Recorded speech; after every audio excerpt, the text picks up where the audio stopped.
Just rely on the ocean's self-cleaning ability.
We cannot just rely on the ocean's self-cleaning ability.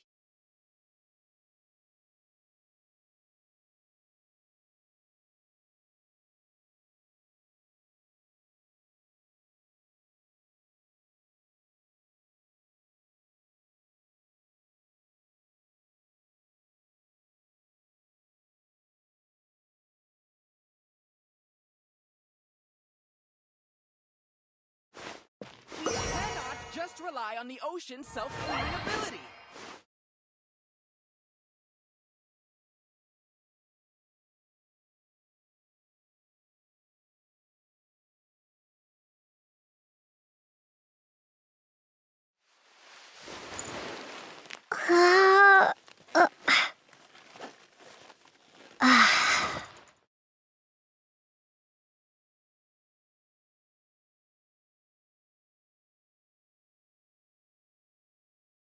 We cannot just rely on the ocean's self-cleaning ability.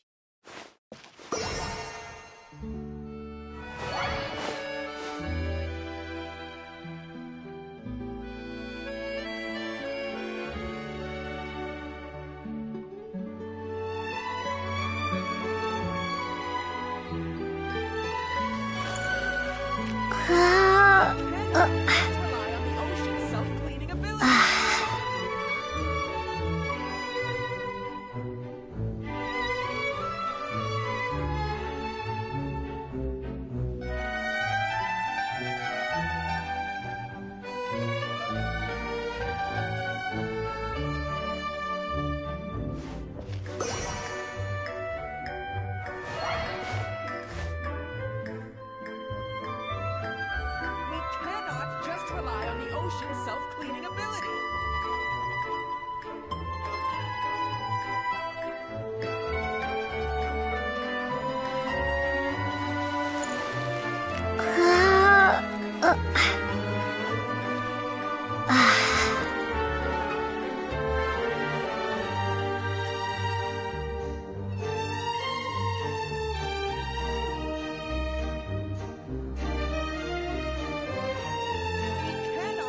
Rely on the ocean's self-cleaning ability.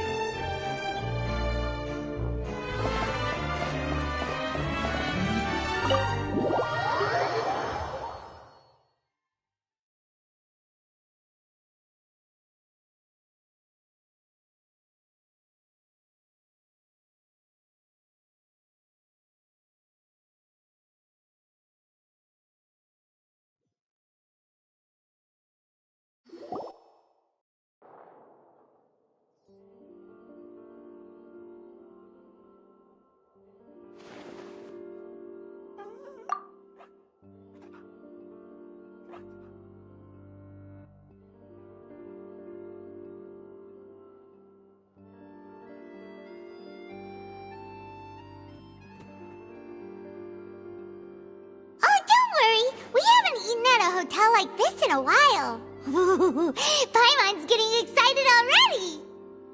In that case, I'll go order for us first. Please wait here a moment.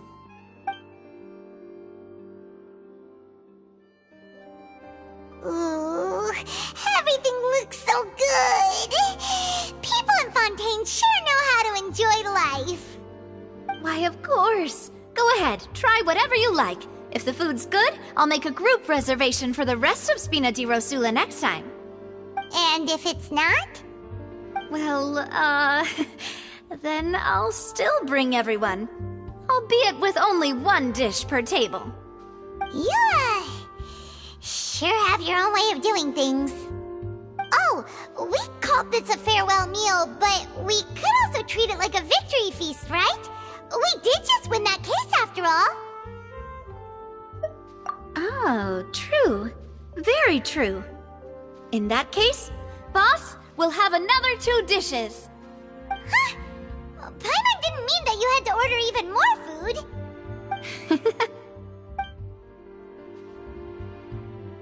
Speaking of cases, do you think that the mastermind behind the serial disappearances will get caught soon now that this has all happened? Well, we've certainly taken a big step forward, but I feel that's about it. We know that there's an organization that means to dissolve these young women, but we still don't know what they are really after. If it hadn't happened right in front of us, Paimon wouldn't have ever believed that a person could be dissolved like that. Right? Yet it was because this was such a preposterous notion that the investigation could never really move forward before. Ugh. If only that guy could have finished speaking! We were so close to hearing who was behind it.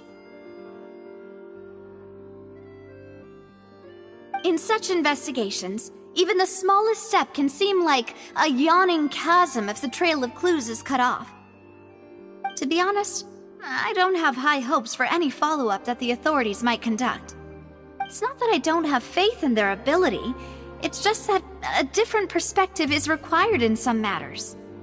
It's easy to guard against and deceive a single narrow perspective. A shift in thinking is required at such times in order to produce a breakthrough. Which is exactly why the Spina di Rosula exist. Those highfalutin folk are not all-knowing. That's why we exist. To seep into the cracks where filth falls through, where their watch fails them. That's the kind of problems we solve.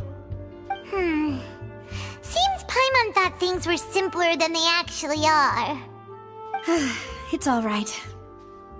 Well, this was supposed to be a farewell meal, so I doubt you have further interest in this business, right? Let's talk about something else. Like, what are your future plans?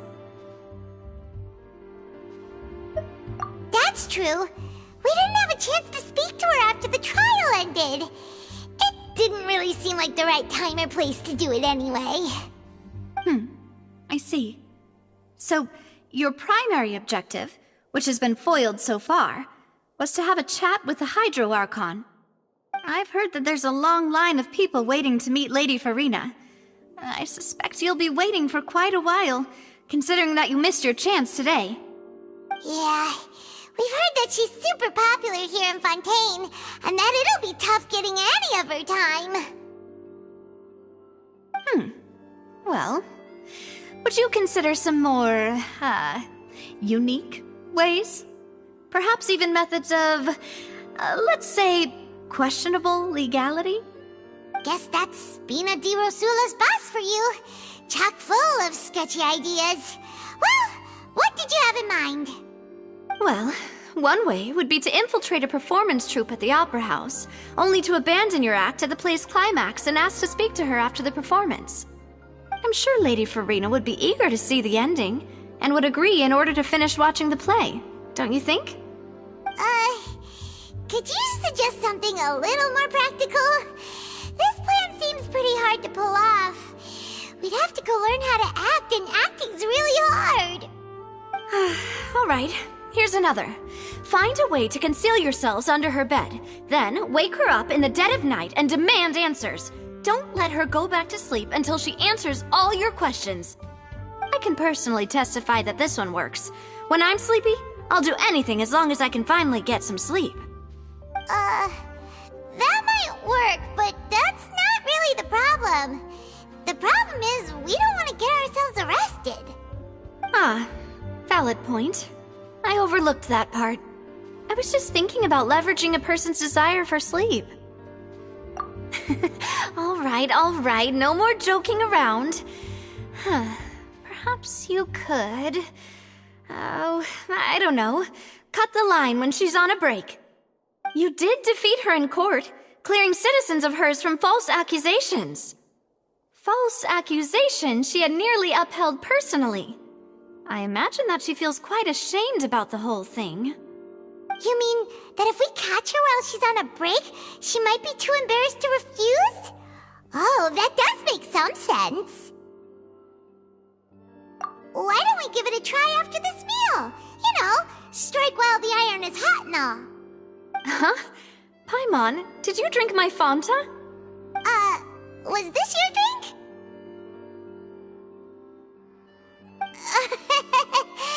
Sorry about that. Paimon wasn't really paying attention and the cup was right next to Paimon. Would you like to order another? No, it's fine. We're just about done here. Alright. Honestly, Paimon wouldn't recommend Fanta anyway. It tastes kinda salty and icky. Is that so? Huh. Well, in that case, we'll have to blacklist the Fanta here then. If we're all finished eating, then I'll go pay. Yeah, we're stuffed. Thanks for the treat, Navia.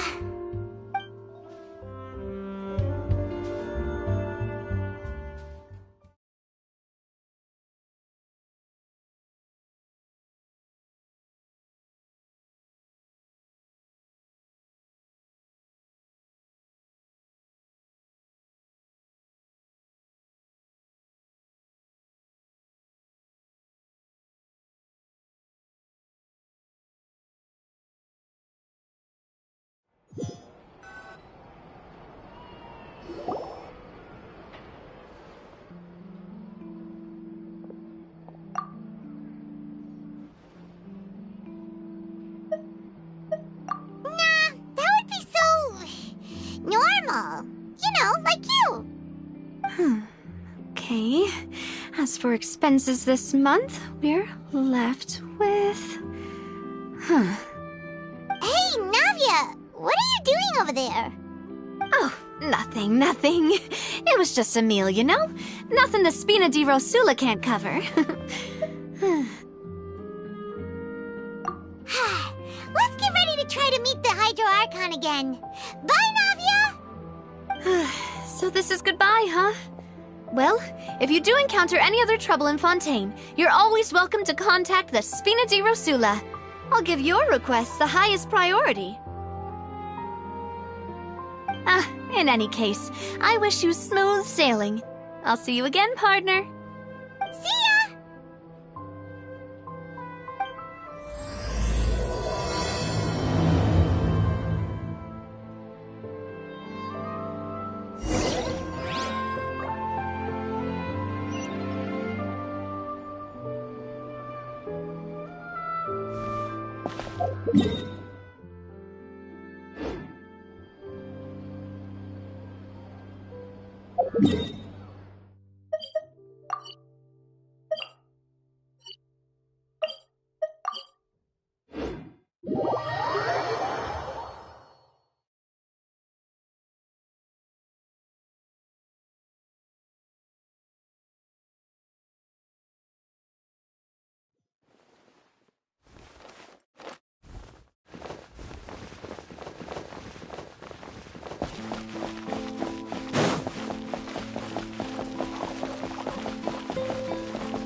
People around anymore. Looks like that boat we took to Araneas might have been the last one. Vache. Looks like we're back here again. Huh? Traveler? Are you hearing voices again? That's kinda spooky. Are you sure we don't want to come back in the morning? Vache? Vache! Hey, why are you still walking towards it? There might be something nasty in the water. Huh? Hang on. Paimon can kinda hear a voice. It's calling for Vache, right? Hey, traveler? Stop walking! Come on, wake up!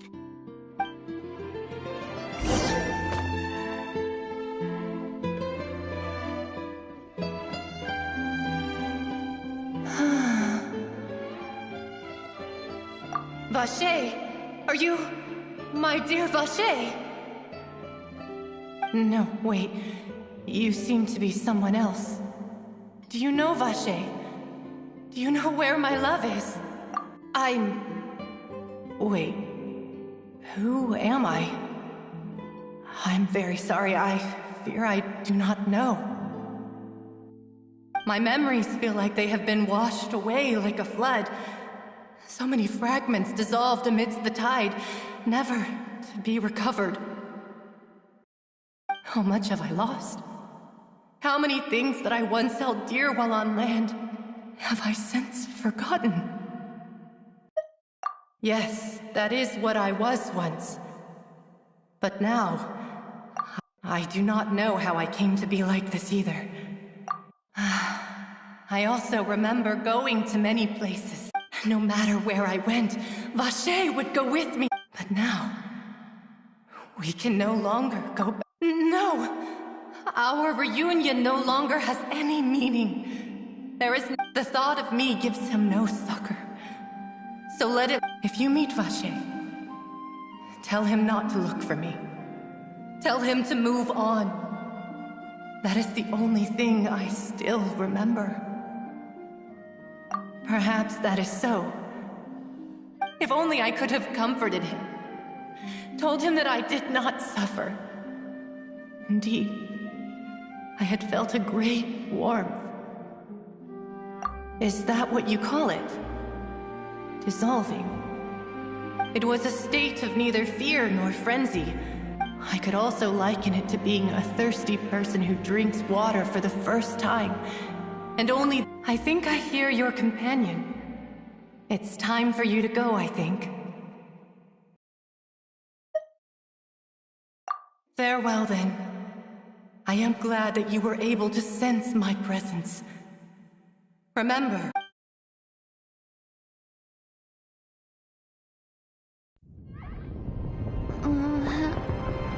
Wake up! Come on, hurry! Navi is outnumbered!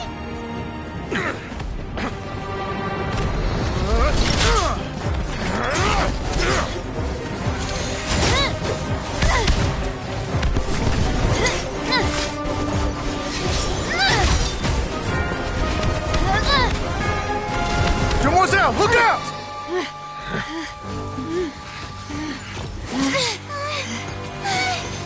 Dear God, it's a whole army of Gardamex.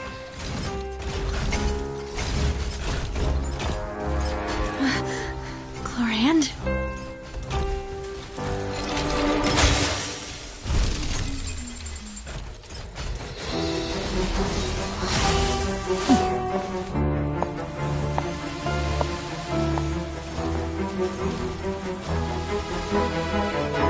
Quick, now's our chance!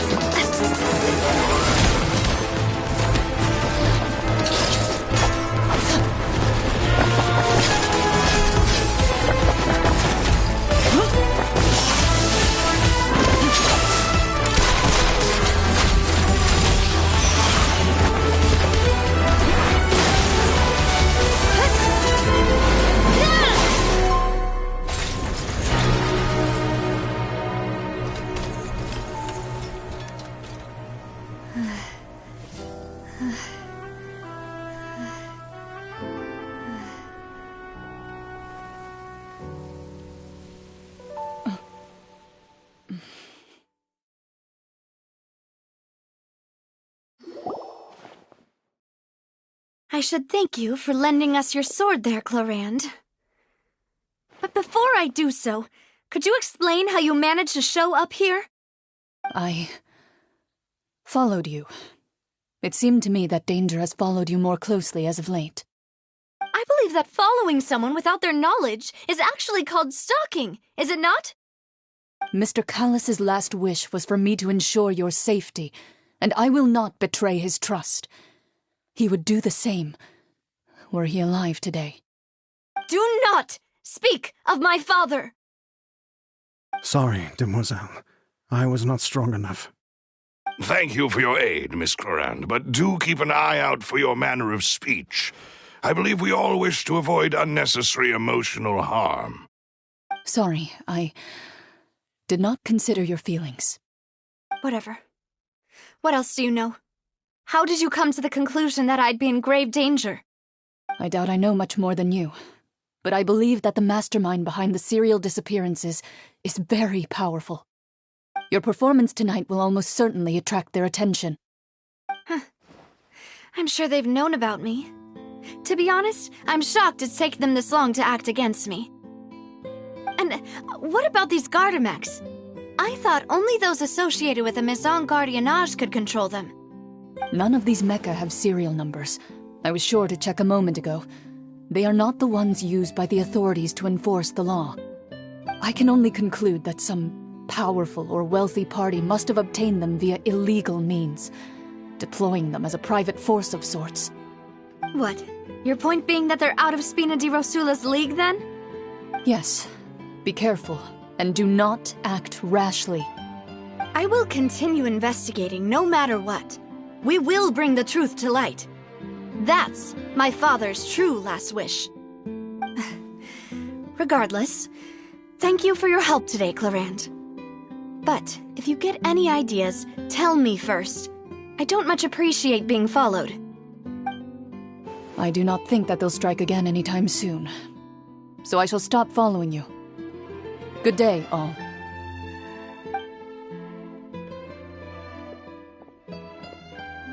Right. I suppose that's the best news we've gotten today. Demoiselle, I believe that Miss Clorand was being sincere with you. If we tried, we could attempt to thaw relations a little. I know, she's... Oh, thank goodness! Paimon thought we were done for! Those Gardamex came out of nowhere while you were unconscious, and Nadia and her gang saved us!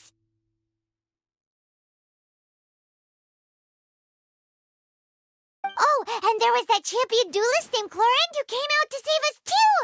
We got lucky there. Paimon probably couldn't have fought them off otherwise.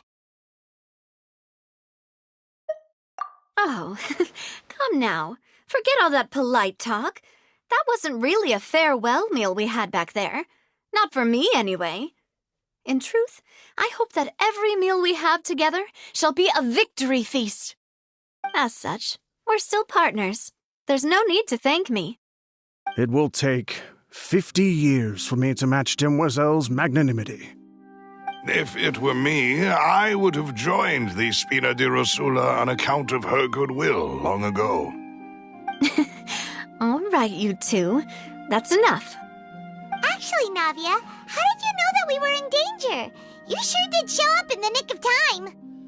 Well, to be honest, you're the one who tipped us off, Paimon. Huh? Really? Paimon contributed somehow? Ooh, Paimon's even more amazing than she thought! Yes, all thanks to you grabbing my drink by mistake. How did that help? After we parted ways, I was on the way back to one of our bases when I suddenly thought of what you said. That the Fanta tasted kinda salty and icky. Fanta only comes in sweet flavors, so how could it have tasted salty? The color of the drink, if I recall, had also been a bit off. So the Fanta had been spiked with water from the primordial sea? Yes. So, if you hadn't drunk that cup for me...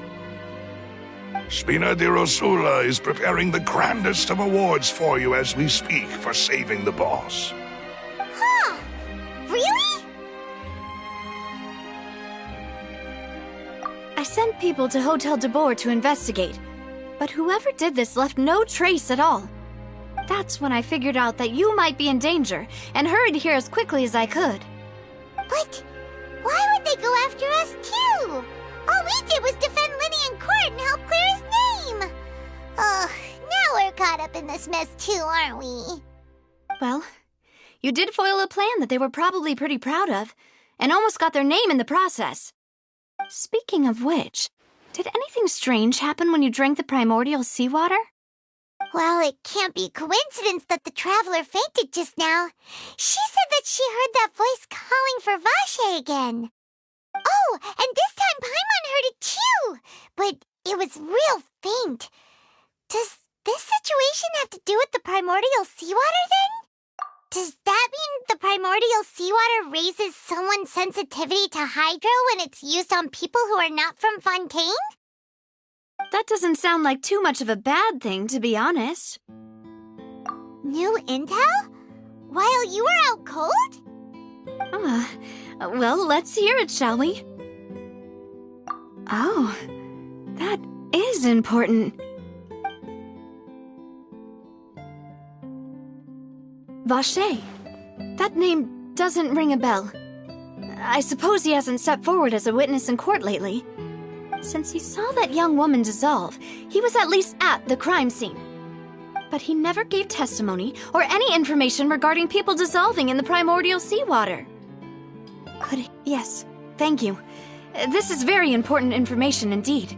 We will continue to investigate. Oh, you mean you'll help us investigate? Well, you did say that our farewell meal didn't really count. That means we're still partners, right? And besides, we're in this now whether we like it or not. You're not gonna let those people who targeted us get off the hook so easily, are you, Traveler? Demoiselle, do try not to look quite so pleased. You are the face of Spina di Rosula, after all. You talk too much.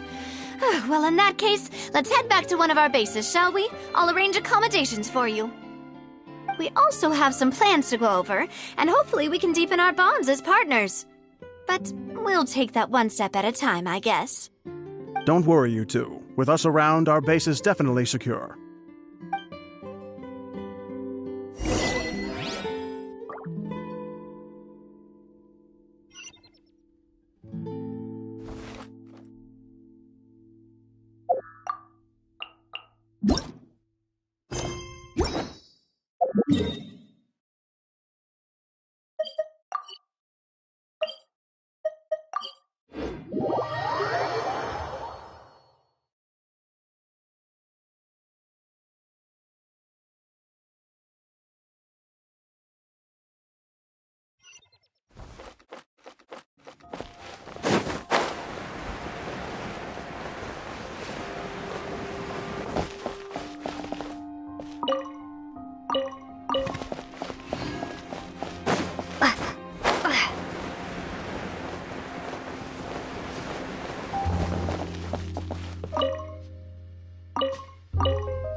It's right up ahead, but let's make sure we weren't followed first.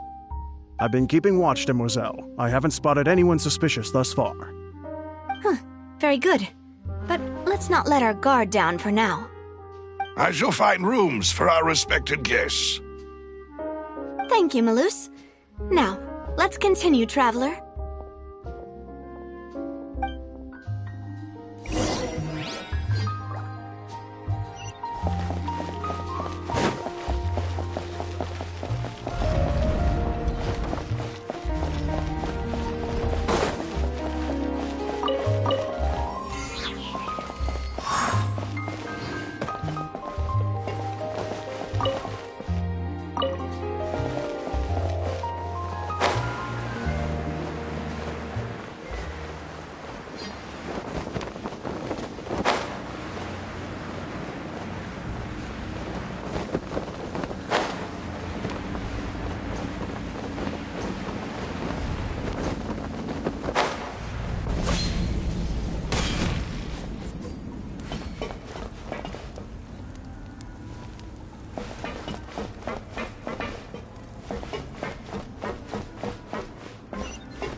This is your base?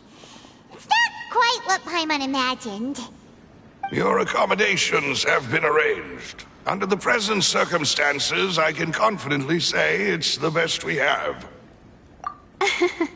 Well, our funds have been a little tight lately. After all, we don't allow illegal or unethical profiteering. In fact, our funds often come from citizenry who support us. Seems like it's tough times for everyone. But if you have the support of the people, that does sound like it's worth it. To be honest, our financial situation was a lot better back when my father was in charge a few years ago. I'm afraid I'm not quite his equal. Your father... he was the previous boss of Spina di Rosula, right? How did he... Demoiselle, if you'll allow me to explain. No. I'll explain it myself. I suppose I couldn't run from this topic forever. And as partners, this is something I hope they can understand. My father's name is Callus. Yes, the same one they call Callus the Unfaithful in the streets. 3 years ago, he was accused of murdering his own friend. But he chose a duel to defend his honor instead of standing trial. He died in the duelist ring. Oh no. But I do not believe my father was a murderer. I'm sure he was set up. At the time, I believed that if he only stood trial and was duly investigated, something amiss would crop up and prove his innocence. But strangely, he not only requested the duel himself, but rumor has it that even after being seriously injured, to the point where he could be deemed as having lost the duel, he refused to surrender, determined to die in the arena. 3 years later, I still don't understand why he did that. How could he protect his honor if he's dead? If anything, he gave up his chance to defend himself. The closest piece of info I have is that my father had been investigating the serial disappearances case at the time of his death. Ah, so that's why you're so determined to get to the bottom of that case. That's right. I've also tried to investigate the murder my father was implicated in, but I haven't found a single new clue in my countless reviews of the investigation records. However, I believe that if the murder case is related to those behind the disappearances, they must know something. I must know what really happened. Was my father coerced? Framed? Even if he really did kill his friend, I must get to the truth. If only he'd been more open with me when he was still alive. He even hid the fact that my mother died due to complications when giving birth to me. And now, here I am investigating his death. You really are a handful, aren't you, Papa?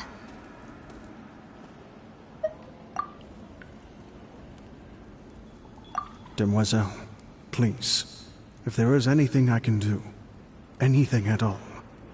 I also will never believe that Master Callus murdered anyone. There are none whom I respect more than the two of you, Demoiselle. Master Callus did so much good in life, yet all it took was one murder case for him to be dubbed Callus the Unfaithful. Even our supporters decreased greatly due to that incident, hence our strained finances at present. Wait, if Callus was such a good man, wouldn't people at least be a little suspicious when he was accused? No. Perhaps people just revel in that kind of drama. It's not something exclusive to people from Fontaine, really. Everyone's like that.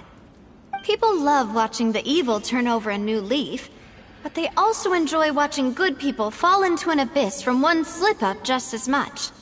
But how could... never mind. If Callus was really falsely accused, we have to find the truth. He didn't deserve to have that happen to him. There is one other thing. Master Callus's opponent in the duel was Ms. Clorand. Oh, her? Well, then, isn't that as good as saying that she was the one who killed him? Yeah, that's sort of thing that you can just let go and move on from. Miss Clorand has always placed great emphasis on the honorable nature of the duel. If her opponent doesn't yield, she will not stop either. She knew Master Callus beforehand and greatly respected him, but seeing how he was resolute in the arena, there was only ever one choice she could have made. It's not that I don't understand her at all, but I just can't deal with this yet. Don't worry, Navia. Paimon knows how you feel. You don't have to force yourself to do that. Afterward, Miss Clorand told us that at the start of the duel, Master Callus requested that she ensure Demoiselle Navia's safety. Yes, that is our understanding as well. Oh, Papa. What madness drove you to ask the person who killed you to take care of me? All right, anyway, that's the information I wanted to share with you. Even if it did sound like I was just complaining towards the end.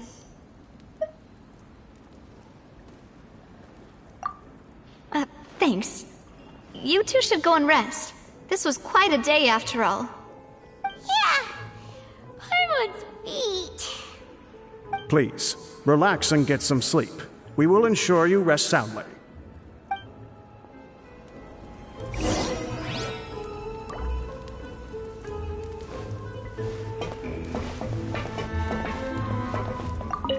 Whether it be responsibility for Spina di Rosula or Master Callus's death, it all landed on Demoiselle's shoulders so suddenly. This won't do.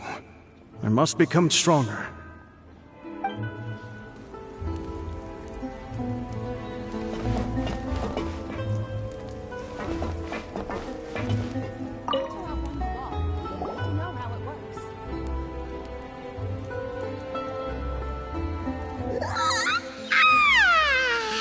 Paimon slept so well. This place feels almost too safe. Huh? Navia?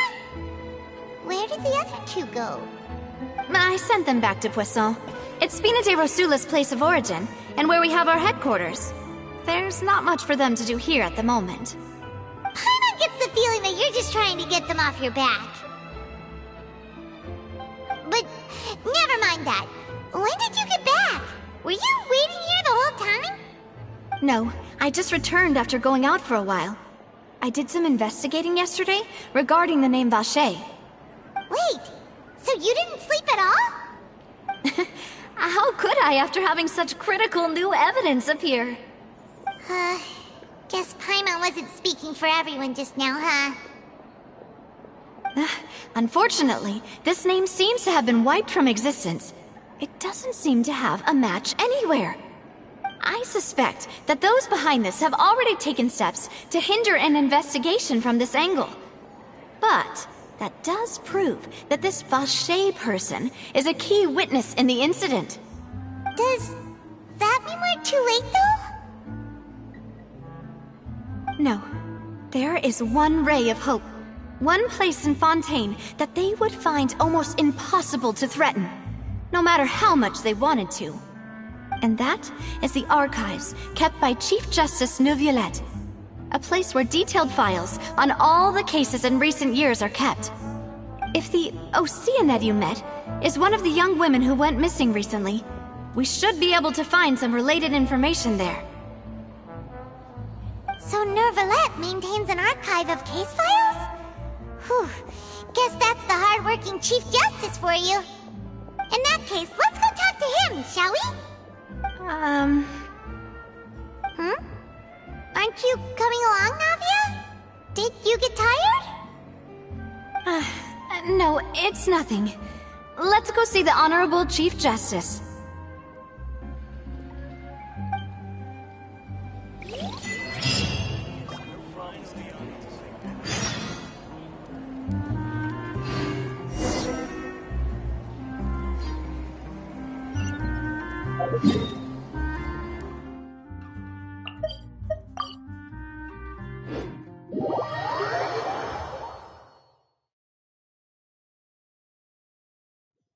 The palais is right up ahead. Come on.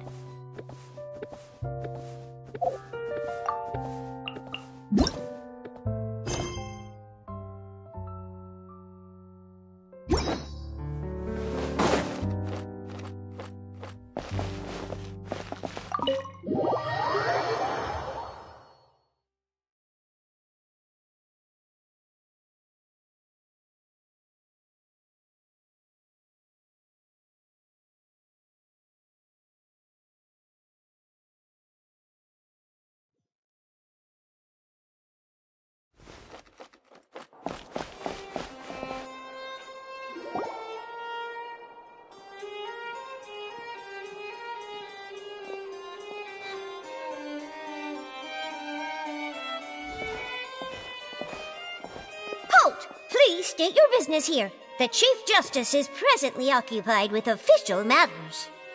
Huh. This place does look pretty heavily guarded. Guess that proves that Nervalet's files are really secure. Hey, don't you recognize us? Huh? Who are you? Just to be clear, I don't care who you are or who you might be related to. Our rules make no exceptions. See? They've got great discipline, too. Yep. Paimon can tell. If you're here just to crack jokes, I can point you towards the exit. Unlike some, we're busy, so please leave if you don't have a reason to be here. No. What I meant to say is, shouldn't you remember us from a few days ago? We were at the trial of the great magician Linny. Oh, yes, I remember. I read about it in the Steambird. You must be Linny's attorneys. It's all coming back to me now. We're here today to report and archive some information on a follow-up case. Huh. Is that even a thing? Of course. Don't worry. We're here on official business. You can trust us. All right then, I'll let you through. The Chief Justice is just inside. Thanks so much.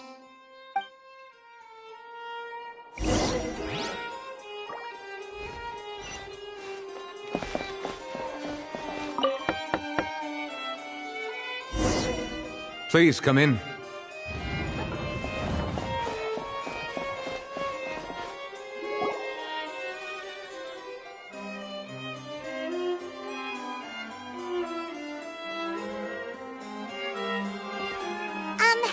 Sorry to barge in, Monsieur Nervalet. We only lied to get in because we didn't know any other way. It's all right. Please let me know how I may be of assistance to you. So you're not mad at us? We're looking for a man called Vache. He may have been an eyewitness in the serial disappearances case. If we can find him, we may be able to unearth some key information on the case. Ah, I see. In that case, please wait here a moment while I browse through the files.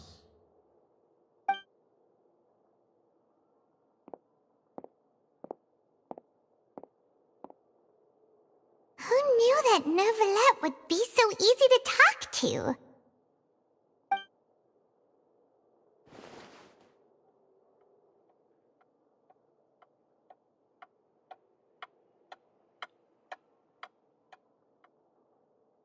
Unfortunately, I'm quite certain that no one by the name of Vache has been involved in any case, criminal or civil, in the past several years.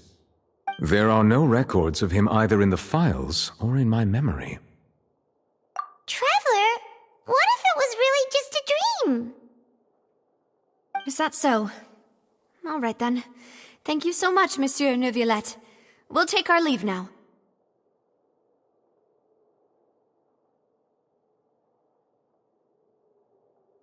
Ahem.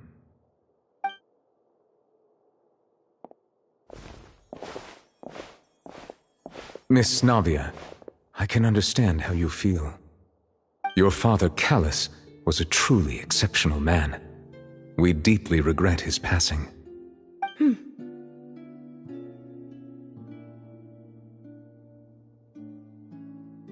And what are you trying to say, Monsieur Neuvillette? Are you trying to console me? Extend your sympathy? Or just express some tendril of regret? No. You are not trying to do any of that. I can hear it in your voice. There's no emotion behind your words. You only said those things because you felt like you should.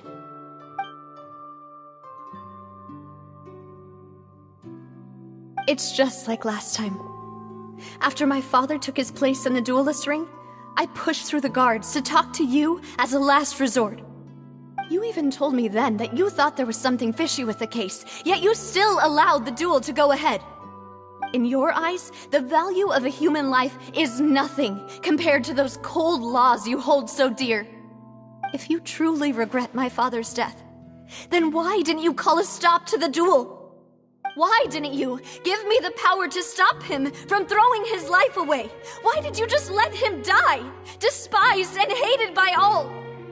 Everything was hanging on a thread at that moment. Just the tiniest effort could have changed everything. There are still so many things I never got to tell him. So many questions he still owes me answers to. If you really have no heart, then just look me in the eyes. I, Navia, will show you the true meaning of regret. I'm sorry, Miss Navia. You and my father are truly alike. You keep all kinds of things in your heart and never say a word to anyone. It's not so much that you can't feel, but that you would never express anything. Oh well. In any case, everyone already knows full well the apathy of the Chief Justice. My apologies for taking my emotions out on you, Monsieur Chief Justice. Let's go, Traveler and Paimon.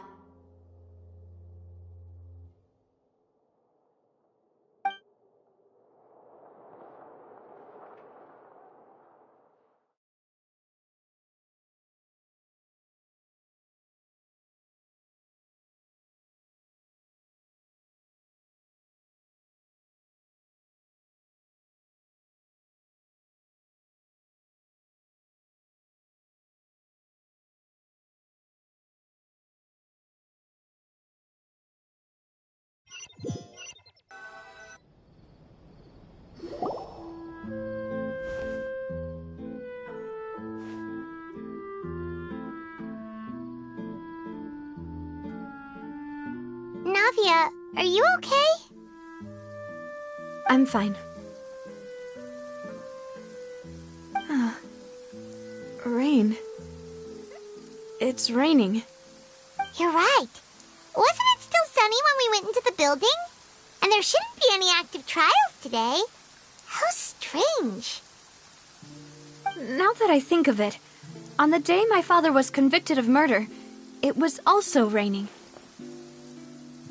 What is it? Did you think of something? Yeah, he was outside. It was uncovered and the rain could fall there. Why? Do you think the rain could have affected the crime scene? That thought has occurred to us before. We've even expanded the search area to try to account for that, but didn't find anything of value. Oh? Wait. You don't mean... So you're saying that the true murderer could have been turned into water and then got washed away with the rain? Yeah, and if that's what had happened, then no one would have believed your dad, even if he explained what he saw to the authorities. I really think I found a true genius for a partner. You're completely right. How did I not connect the dots earlier? All right, let's go to Poisson. With this new lead in mind, we'll get to the bottom of my father's case for sure. Yeah, we're gonna make progress for sure this time. Do you want to go with me now? Or do you want to head over by yourself later?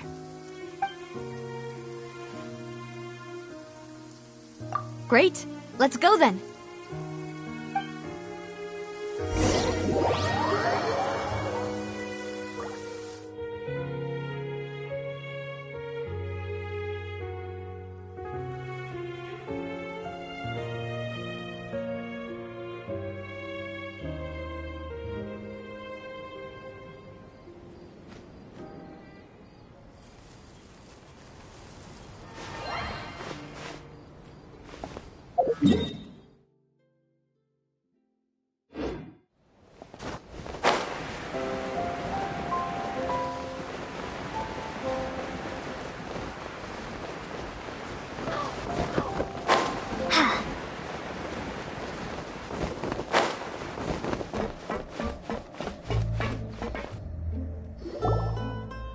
Whoa, what a huge ship! Why would a ship be anchored at a place like this? There's no need to be so surprised. While it may look like a ship, it's actually Spina di Rosula's headquarters. My father was the one who asked for it to be built like this. Perhaps our taste in exterior design is the only thing we occasionally had in common. A gigantic and glamorous ship embodies discovery, opportunity, ambition, and conquest. It symbolizes Spina di Rosula's bright and limitless future. And Paimon thought you were bluffing when you said Spina di Rosula had a glorious past. Paimon was confused why a group with such a history would live in the sewers. But now that Paimon has seen this ship for herself, she's been convinced.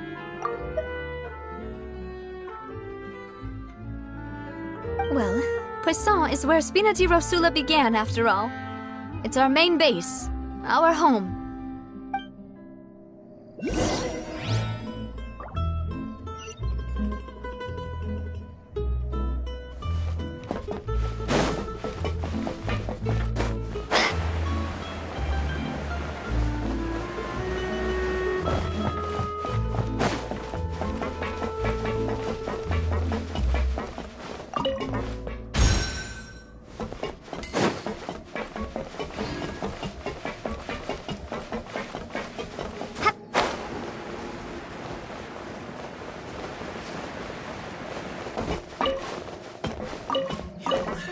They might have it good for a while, but it ain't gonna last.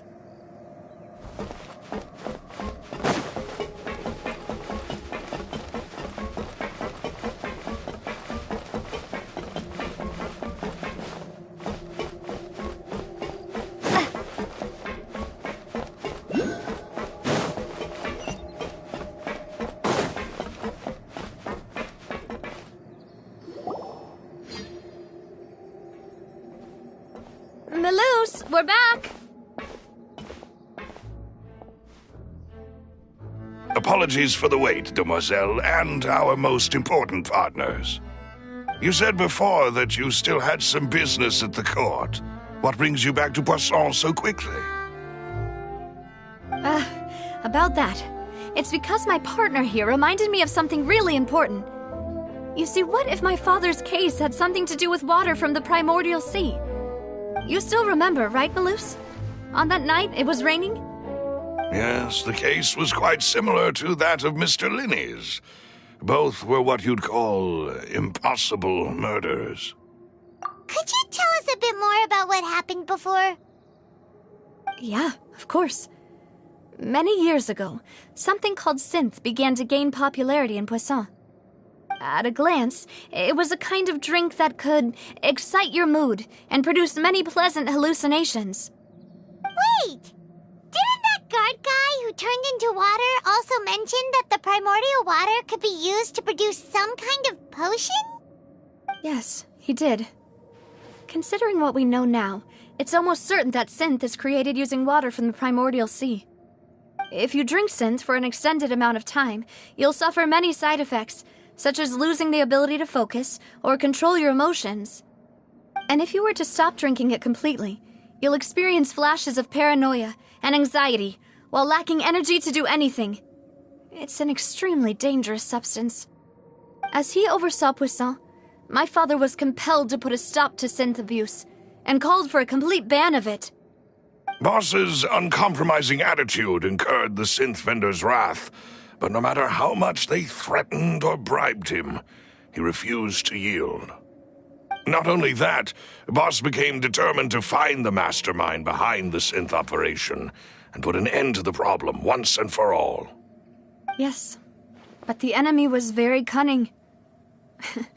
So he could never get anything out of the dealers, all of whom only sold the stuff and weren't privy to the rest of the operation. Recognizing that, my father decided to contact the dealers in secret and cultivate personal relationships with them. Finally, he was able to convince someone to become his informant. The man's name was Jacques.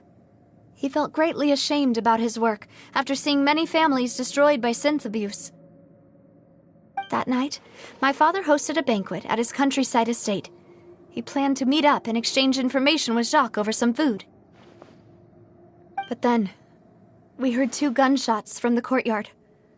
We raced to the scene and found my father, still holding a gun, and Jacques, who was already dead on the ground. Huh? How did that happen? Aren't they on the same side? Sounds just like Lenny's case, doesn't it? In both cases, the culprit seemed obvious, but neither appeared to have any motive at all. Looking back on it, though, I now believe the most important clue was something we all overlooked at the time. There were pieces of clothing left at the scene. Precisely. It's all thanks to you that I made the connection now. Back then, we all just thought they were some costumes that Jacques used to disguise himself at the banquet. But, considering it now, it's almost certain that they belong to a third person at the scene. With one extra person, we'll also need to reconsider why the 2 shots were fired. You're right. We still don't know what happened. But my intuition tells me that we're on the right track to figuring it all out. I'm finally headed towards the truth. Jacques was an empathetic man who was infinitely remorseful for his past actions. It's unlikely that he turned on Boss with 0 warning. I think this third person is probably the key to the full truth. On that note, however, even though this will not please you, demoiselle, as your and your father's butler, I must still offer a word of warning. Our opponent is insidious and cruel. They are extremely difficult to deal with, and Boss has already lost his life trying to bring them to justice. Even though Spina de Rosula has lost most of its former glory, Poisson has welcomed a new time of peace, and we have been allowed to live out our lives. There is no need to follow your father's path. It would be both wise and in line with Boss's wishes to step back and give up on the case. If that's indeed what he wished for, then he should have told me that himself. Was I not the closest person to him? And yet, I was the one most kept in the dark. What was the point of him dying without sharing any of the secrets he knew? Did he manage to protect anything in the end? Synth is still here. Callus the Unfaithful is still his epithet. And Spina di Rosula is barely getting by. Nothing has changed. Did he think I'd just accept his meaningless death and live out my life just as meaninglessly? I've never accepted that, ever. Not since that day, and certainly not now. I want to find out the real answer for everyone's sake. For the missing girls, for the victims, and for myself. Navia.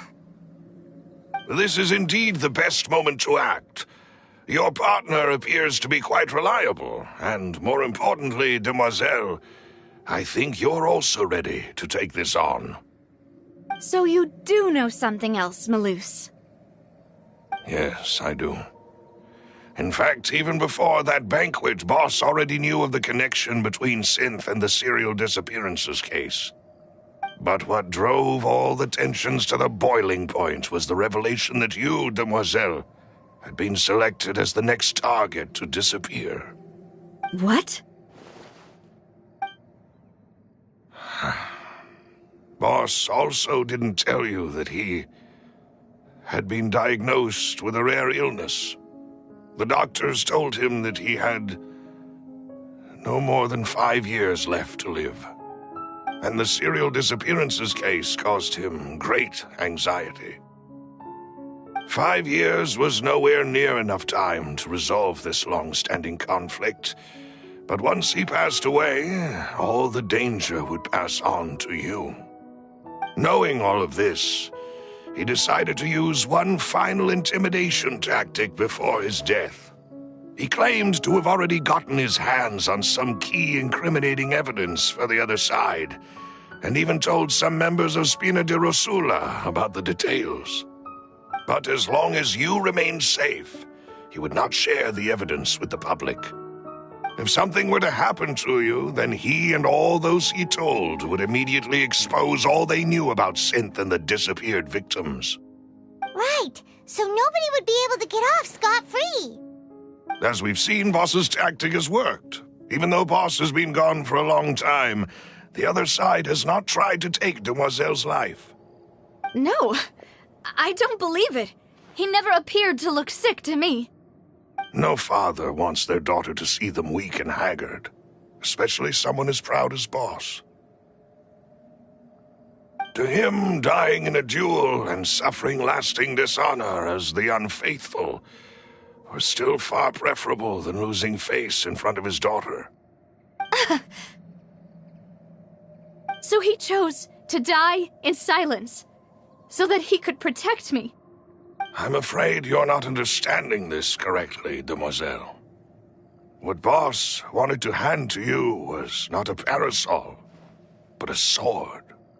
If Boss's spirit could hear you telling me that you want to find the answer for the sake of everyone involved, I'm sure he'd be extremely proud. That fool. Couldn't he have just given it to me straight? No. He might have set up everything precisely because he never thought I'd be able to understand him. Is that the amount of confidence he had in me? And what if I was never able to make it to where I am now? Yeah. I suppose that's true. With the way he'd set things up, if I had wanted, I could have just lived out my life without a care in the world. But thankfully, he rarely talked to me about complex matters, and thus understood little of me as a person. In this case, he really didn't need to give me an easy way out. Malus, what was the key evidence that he shared with you? It's the location where synth is produced. Essentially, it's the enemy's headquarters. When he was threatening the enemy, Boss didn't share the specifics of the incriminating evidence he found. But if you want to use it against the enemy, you'll still have to take several things into consideration. Why? If we know where the place is, can't we just go storming in? You mustn't forget that we're fighting against a mysterious and dangerous organization that's been in operation for decades. There's no telling what might be lying in wait at their headquarters. We also have no idea what kind of evidence we may be able to find inside, nor what people we may be able to capture. But a single visit to their headquarters would be tantamount to a formal declaration of war.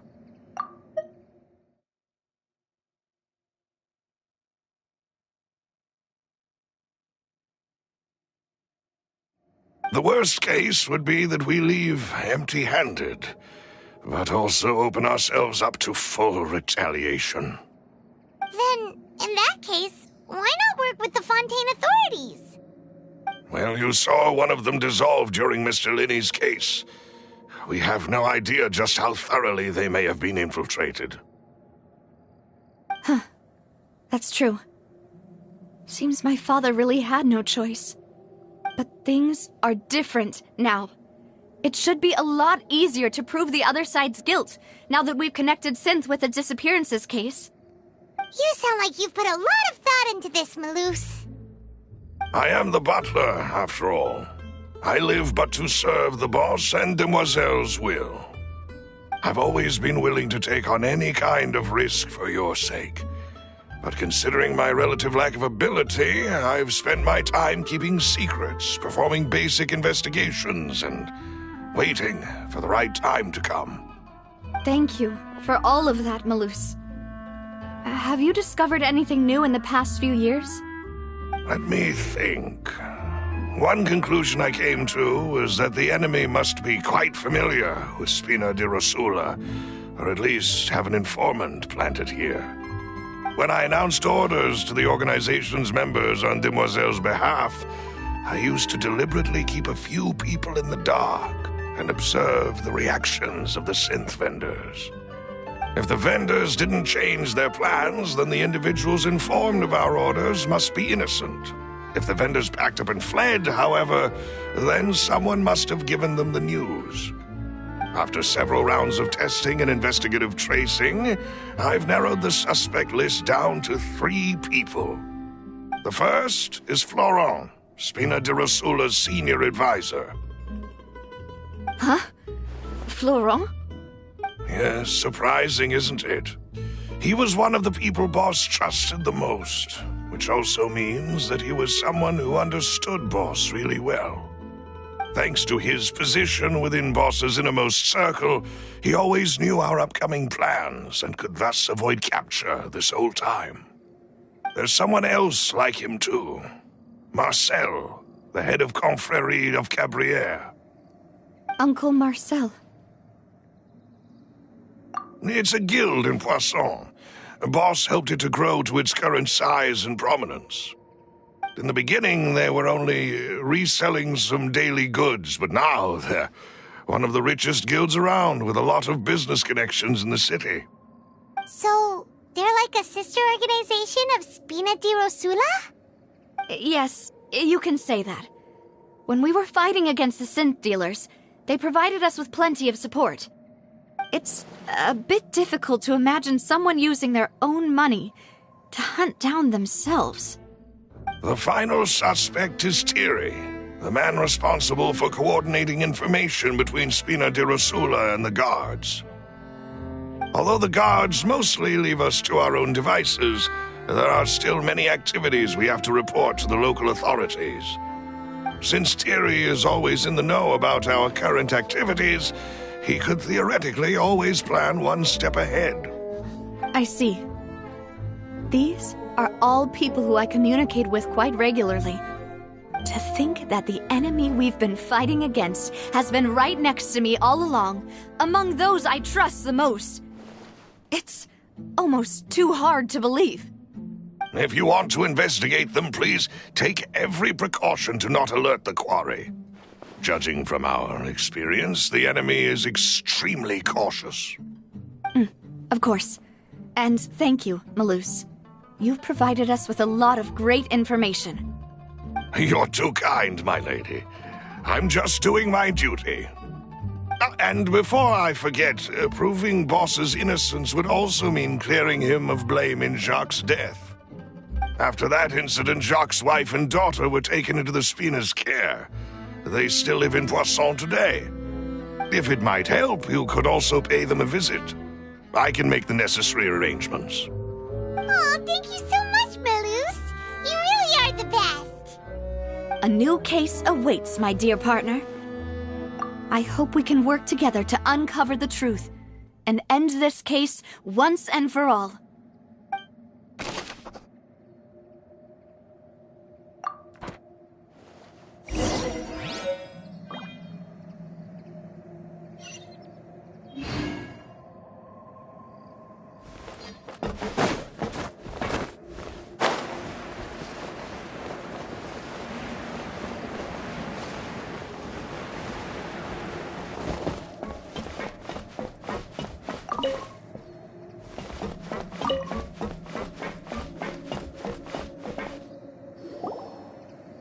It is settled, then.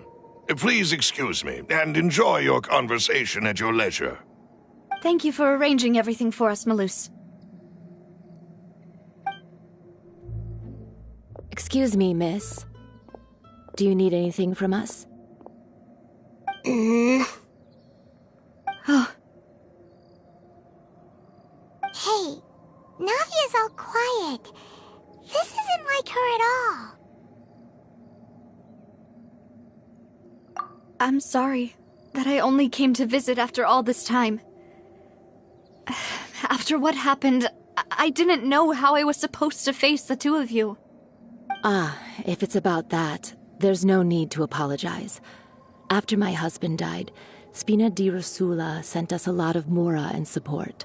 I understood your guilt and apology to be genuine. But aren't all of those things nothing compared to the loss of Jacques? I can understand the kind of pain that comes with losing a father so needlessly. You don't understand at all. I didn't know how to face you, because I didn't know what I could possibly bring as a consolation gift. I know only the full truth could bring closure to you, and to all of us.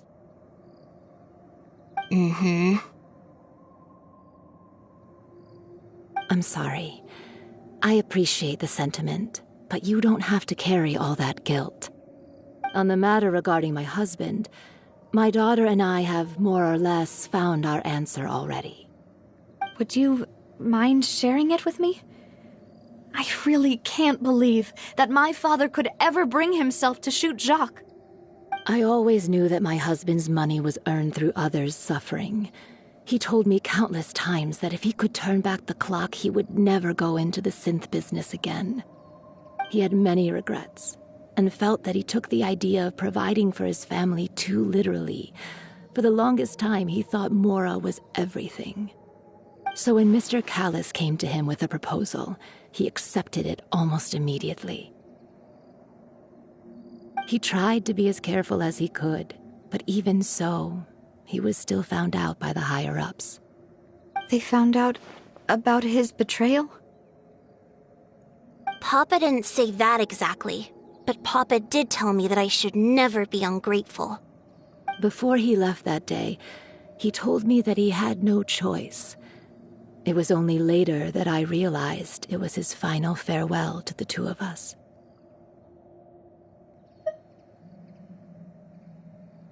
I don't know that for sure, but you could say that's the conclusion I eventually came to. Which is why I'm the one who should feel guilty. Callis had always taken great care of us, both when he was still alive and after he passed away. Even if he fired the shot that killed my husband, it was likely in self-defense. It is impossible for me to hate him for what he had done. But Mama, why is Papa still the bad guy if he did the right thing? Papa always wanted to be a good man, so why did he have to do a bad thing in the end? Well, things aren't always as they seem. You still feel like your papa was a good man, right? Yeah, Papa was a really good man. The best in the whole world. Then you should hold on to that. If a good man had to do a bad thing, then he must have had his reasons. Regardless of whether he left you a parasol or a sword. He must have done so to give you a better life. Oh.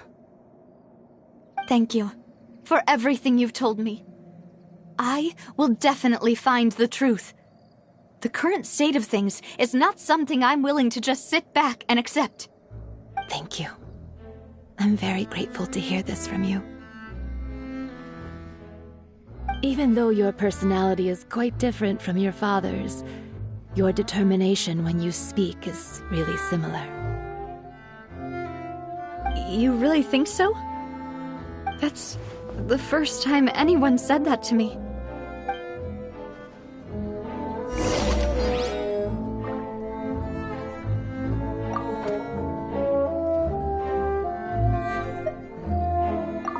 I'll leave my husband's case to you. Thank you, Miss Spina, and Miss Spina's friend.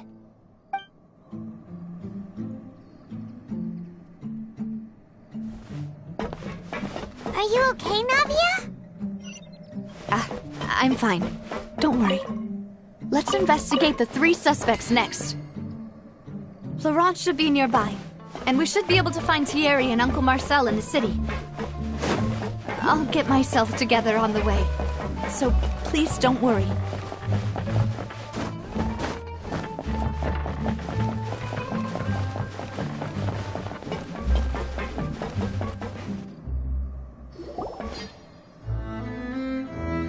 Greetings, boss. How may I be of assistance today?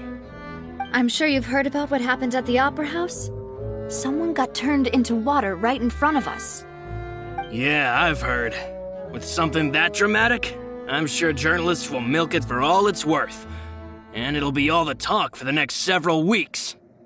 It also reminded me, on the day that the incident happened with my father, it was raining outside, and we found some clothes left at the scene. After my partner here put the dots together for me, I feel like we should try to reopen his case. Can you do me a favor and try to recall what happened that night? Let me think. Mr. Callus was feeling pretty upbeat that day, so he was drinking and bantering away with us at the table. After that, he told us that he wanted to go get some fresh air, so we let him go without thinking much of it. Who knew that we would hear 2 gunshots ring out right after? My first reaction was that Mr. Callus's life was in danger, so I grabbed my holster and made a mad dash toward the scene. But when I got there, it was already too late. Mr. Callus was standing over a dead body with a gun in his hands. All we could do was look back and forth at each other, not knowing what to say. So you also remember 2 gunshots then? Indeed. The guard said that the first shot didn't hit anyone, while the second killed Jacques. But I've never really bought that explanation. Reason being, Mr. Callus had left his gun on the table. I even made sure to confirm that before running to the scene. But according to the guards, that doesn't mean he couldn't have had other guns on his person. About the clothes left at the scene that you mentioned, do you think there was a third person there who was turned into water? At least from our perspective, my father had no reason to kill, so he would also have no reason to bring an extra gun with him. The gun he was holding probably belonged to Jacques, or a third person on the scene. Yeah, that makes a lot of sense. So you're saying Mr. Callus ended up with the gun because he seized it from one of the other guys? But hold on. If that's what had happened, then why didn't he share the truth with any of us? He didn't even want to face the Oratrice machine, and chose instead to prove his honor in a duel. Did he lose all faith in the courts after seeing someone dissolve right in front of his eyes? About that, Malus told me a thing or two, so I think I can understand why he committed to the duel. I'll tell you everything once the whole truth has been revealed. I understand. Then I'll leave Mr. Callus's honor in your hands, boss. And if I may just say one more thing, the whole Callus the Unfaithful epithet has been a thorn in my side since the day it was invented. Many people have laughed at me for still calling him Mr. Callus, even after so many years have passed. But it was Mr. Callus's trust that allowed me to rise through the ranks of Spina di Rosula and live the life I lead today. No matter what others might say, he'll always be the man I respect the most. And he'll always be my boss. Don't worry. I will definitely find the truth. You and all our other comrades at the Spina deserve to know the truth as well.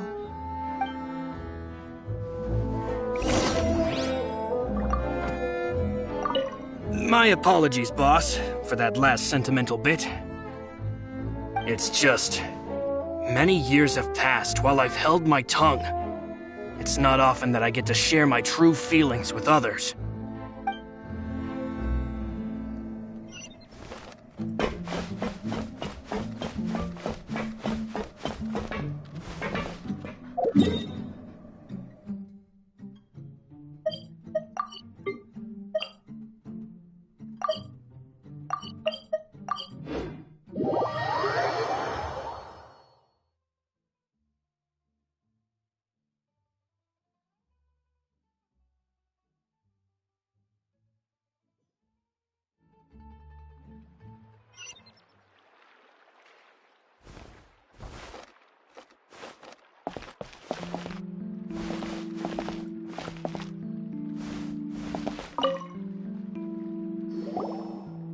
Hey, Thierry! It's me! Oh, now, what brings you here, Miss Navia? I've heard that you made quite the name for yourself at the Opera House. Oh, so you've caught news of that already. Oh, okay. Hey, I'm also a member of the Guards, you know. The way you make it sound, people would think I was sent off to Poisson because I had done something wrong. Are you sure there isn't a little bit of truth in that? Under normal circumstances, shouldn't you have been called back to the city already?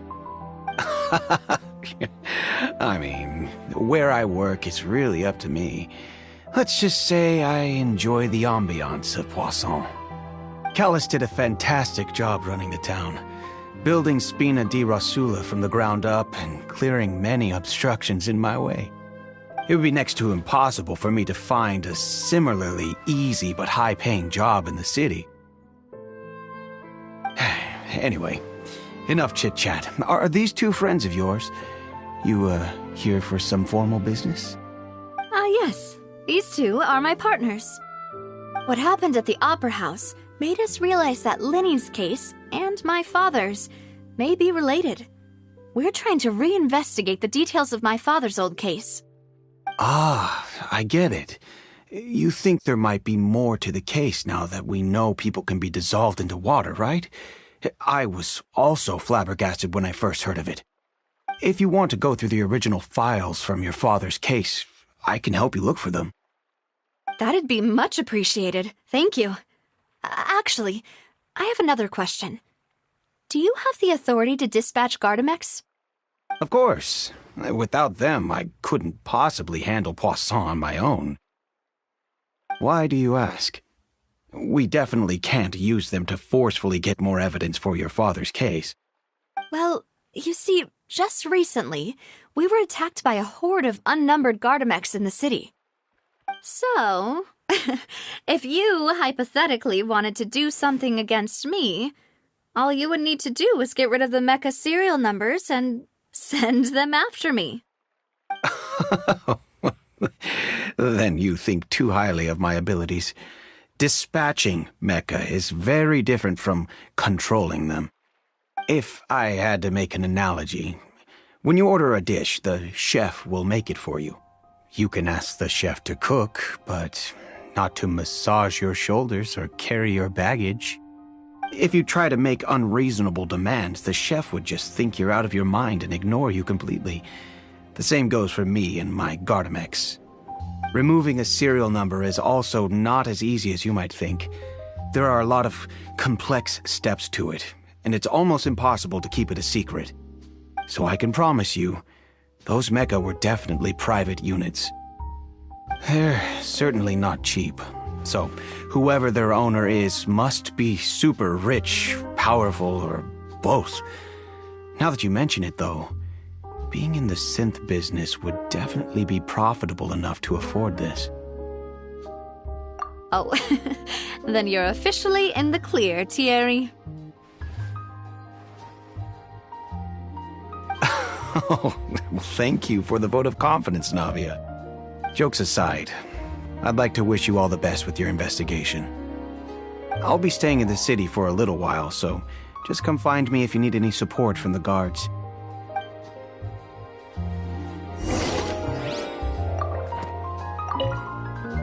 I'll see what I can do for you in Spina di Rosula when it comes to guard stuff, but don't go advertising it to everyone else.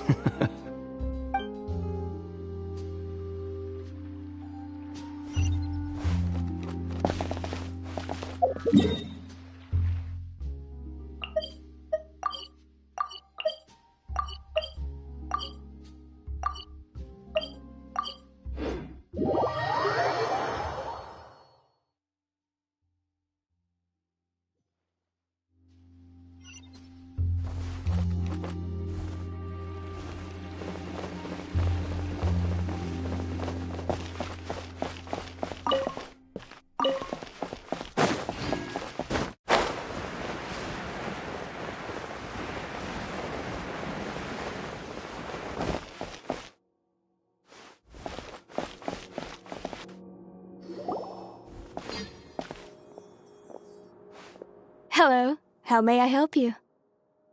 I'm here to see Marcel. Could you please let him know? You can just say Navia's looking for him. Sure. I will let him know right away.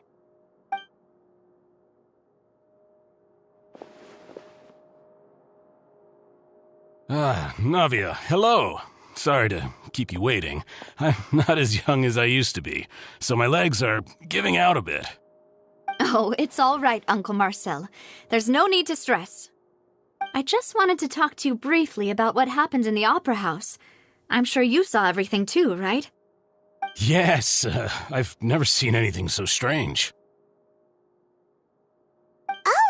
You were at the Opera House too? That's right. I went there with Navia to see the magic show. Who knew it would turn into a whole murder mystery? I also witnessed your marvelous sleuthing work. Quite impressive. To beat the Hydro Archon at her own game on her own turf, I can already imagine everyone in Fontaine discussing your exploits over a few glasses of wine. Oh, Paimon doesn't want to become the talk of drunkards. Apologies. It's just how Fontaine is as a nation. Everyone loves drama and theatrics. Uncle Marcel, you've also noticed that other thing, right? The fact that humans can dissolve in water? Yes, I was reminded of your father's case right away. Is that what you're investigating now? Exactly. I still don't have much solid proof, but I can sense that the other side has already begun to act. Oh, and what makes you say that? We were attacked on Araneus by some unnumbered Gardamex.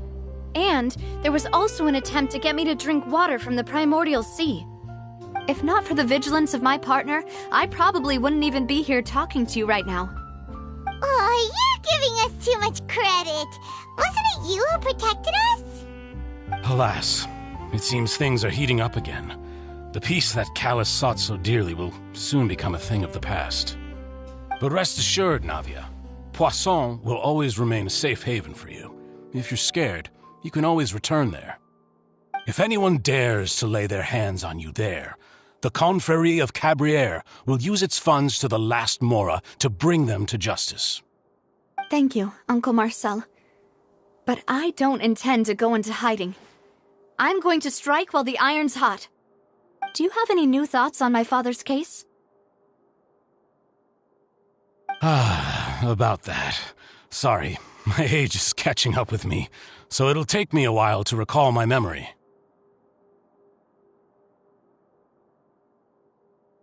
The Confrérie was responsible for that banquet, so I was out and about the whole time making sure things were running smoothly. I didn't even have the time to drink with the guests. Then I heard the sound of a gunshot, and the rest was history. Oh, it's okay. No need to push yourself. We'll ask around some more, see if there are any valuable clues elsewhere. Sounds good. Just let me know if you ever need Mora. All my wealth comes from Callus's patronage and support. I'll spend however much it takes to clear his name.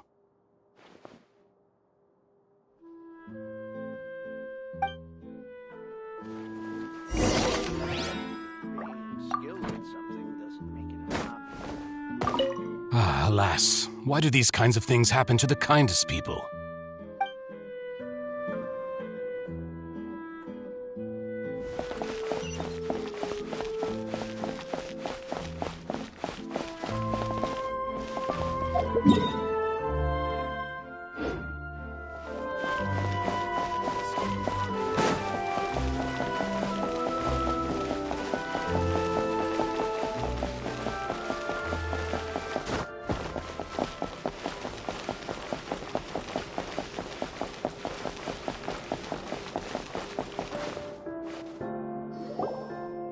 We've talked to all three suspects, purely based on their conversations with me.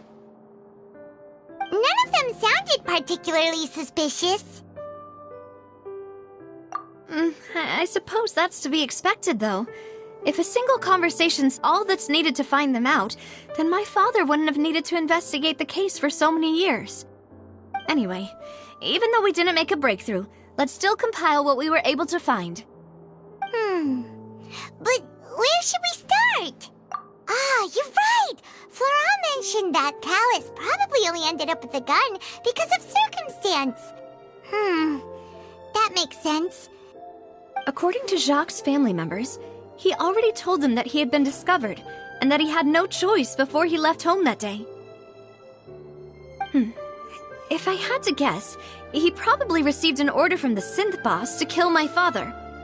Had he refused, he and his family's lives would have been forfeit. So, Jacques fired the first shot?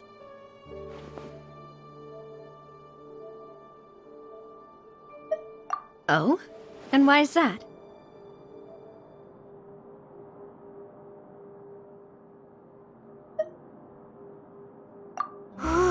That's a good point. Jacques probably already knew that he was just being used as a tool for murder. And once he had completed his mission, he'd be of no more use to his boss. Huh. So, what would make more sense from his perspective would be to turn his back on the Order and seek protection from my father.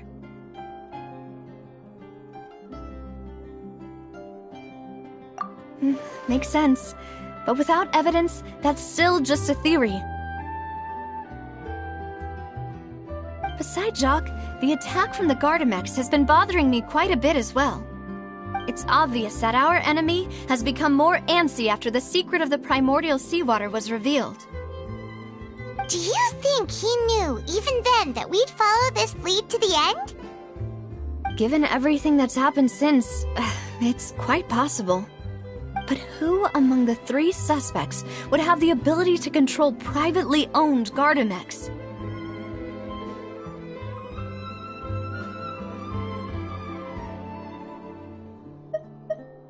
Uncle Marcel?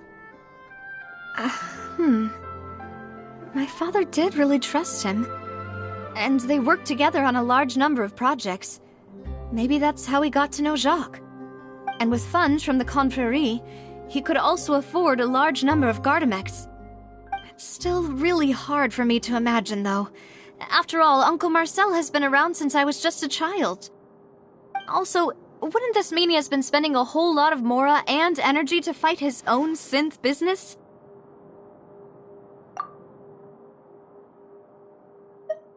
Thierry, you say? Huh. It is possible that he's figured out a way to convert the Gardamex for personal use. But I didn't feel like he was lying when he was talking to us about the mecha. I also don't think he'd be able to keep that kind of tampering under wraps. Yeah, had he actually tampered with the mecha, we'd be able to prove it with a simple check of the guard's inventory. If the mecha were taken from the guards, it should be pretty easy to find out when and how that happened. Florent? It is true that he was closest to my father, and thus had the best chance of learning about his dealings with Jacques. But as Spina di Rosula's advisor, his work mostly deals with personnel and security, so he shouldn't have much means when it comes to finances. So you're saying he's too broke to afford a mecha army? Exactly. He can't. And even if he could, I don't think he would be able to dispatch a whole group so quickly. Who could it be?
You know, if you think everything through, Uncle Marcel is indeed the most suspicious of them all. Could we be missing other suspects? Malus didn't know about the people turning into water thing when he narrowed it down to these 3, did he?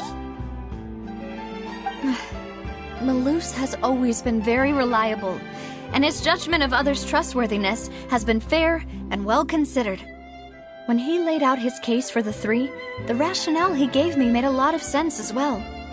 The suspect is knowledgeable about the Spina's internal affairs, has the means to dispatch Mecha to assassinate us, and possesses significant intellect and foresight.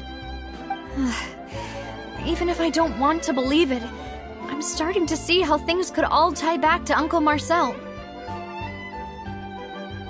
Well, all the theorizing and speculating. Yes, Malus did say that charging straight in there would be extremely risky. But we don't have any other options right now. We need far more solid proof before we can hope to go charging in on our enemy. Navia, here you are. Oh, I've been looking for you. Huh? Aren't you the guy from the guards? Did something happen? Yeah. News came from Irenaeus just after you left. We've got another trial on our hands. Wasn't that place built specifically for holding trials? What's so newsworthy about this one? I know. But they said the person they're putting on trial is a Fatui harbinger called Tartaglia. What?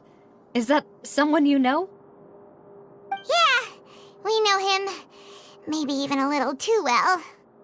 Well, he's been accused of being the true culprit behind the serial disappearances case. It's absurd, don't you think? Wait, how? None of our investigations have had anything to do with him. That's what I thought was strange about it, so I came to tell you the news right away. If the charge against him stands, then it'll be next to impossible to get the guards to support any of our planned investigations. Right, because they'll think they've already found the culprit. Yeah, and it'll be a lot harder then to clear Mr. Callus's name. I understand. Well, partner, what do you think we should do? We still haven't found any conclusive evidence. Huh? Split up? What do you mean?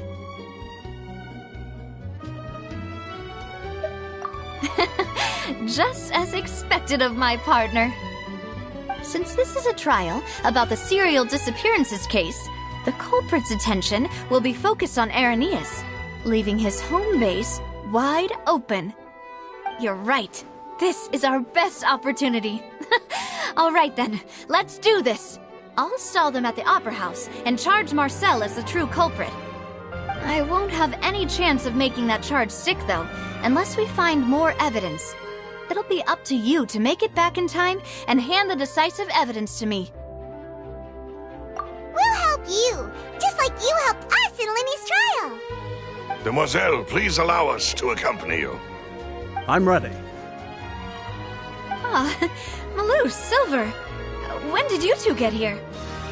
We heard that you'll be leaving Poisson and figured that you might require our assistance. It's our hope that your confidence will be bolstered with the two of us by your side. Thank you so much. Then, let's make haste for Irenaeus. Paimon, Traveler, I'll see you at the Opera House. See you then!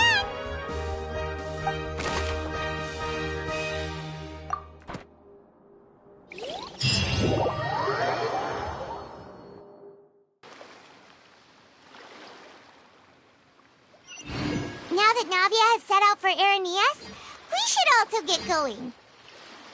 The location has already been marked on the map, so let's head over.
info, the synth production base is underwater. Let's go and try to find the entrance.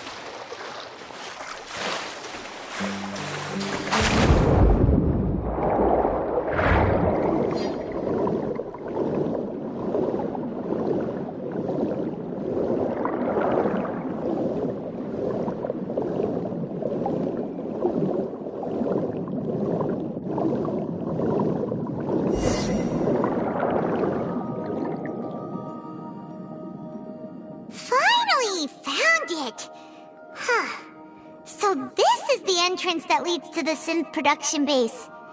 It sure doesn't seem out of the ordinary at all. Ah, you're right. An important place like this is bound to have a ton of protective measures and mechanisms. Navia's probably arguing up a storm right now to stall for us.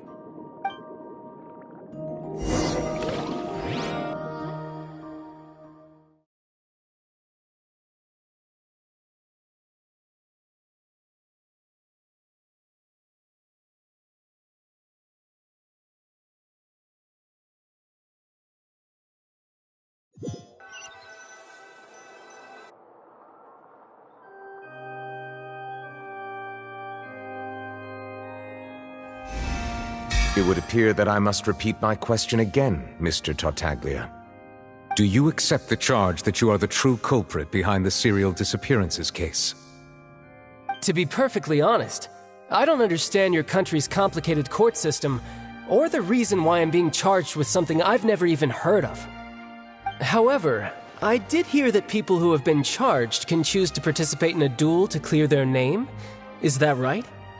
In which case, as long as I accept the charge, I can have an all-out fight with that champion duelist Clorend, right? I've got to admit, that's one of the most enticing offers I've ever received. When I privately sparred with her last time, she was obviously holding back. Real disappointing. Hey! Don't you understand? You're currently the prime suspect for a major case. This isn't the place for you to be looking for fights. Oh? Sounds like the Hydro Archon wants to lecture me on the ways of the Opera House. Then why don't you duel me too? I'm the kind of student that learns best in the heat of battle. No. That's not what I meant. Alas, it would appear that communication with the defendant is going poorly, and we have made very little progress. In that case, let me explain everything from the very beginning again. The goal of this trial is to determine the culprit behind the serial disappearances case. That case had nothing to do with him! You've got the wrong man! Huh? What's going on? Why is she interjecting again? I told you it couldn't be one of the Fatui Harbingers. Miss Navia, this is the second time you've interrupted the court proceedings. I only tolerated your behavior last time because you were able to provide the court with a key eyewitness. But that was an exception rather than standard court protocol. I can very well charge you with contempt of court for your interjections. Oh, please. Did you ever think I had any respect for this place's pointless theatrics? We can put that discussion aside for now. I'm not here to argue with you. I'm here to charge the true culprit behind the serial disappearances case. And if my charges prove true, then Tartaglia here will be proven innocent by default, correct? Oh, a young lady has charged in and offered to clear my name. How fascinating. Well, I'd gotten half bored to death by all these rules and procedures anyway, so I'll take you up on that offer. So, Your Honor, is there nothing else for me to do now? You may take a seat for now in the audience, but that doesn't mean the suspicions against you have been lifted. Now then, Miss Navia, who is the person you would like to charge instead? That person is...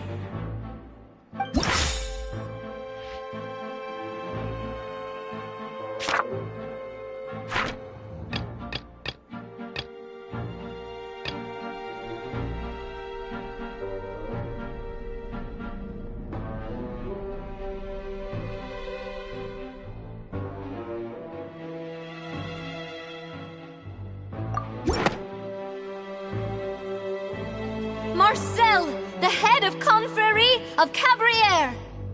Huh? What confrérie? Never heard of them in my life. I've heard of them, but weren't they Spina di Rosula's sister organization? Oh, is this going to be a friends to enemies type situation? Please let me remind you, Miss Navia, that charging someone is an incredibly serious matter.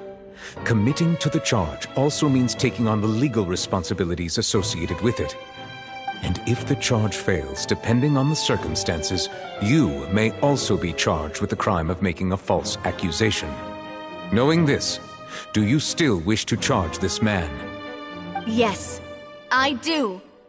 In that case, I declare the charge to be valid. Miss Navia and attorneys, please take your places on the court. Members of the guards, please contact Mr. Marcel right away so that he may stand trial.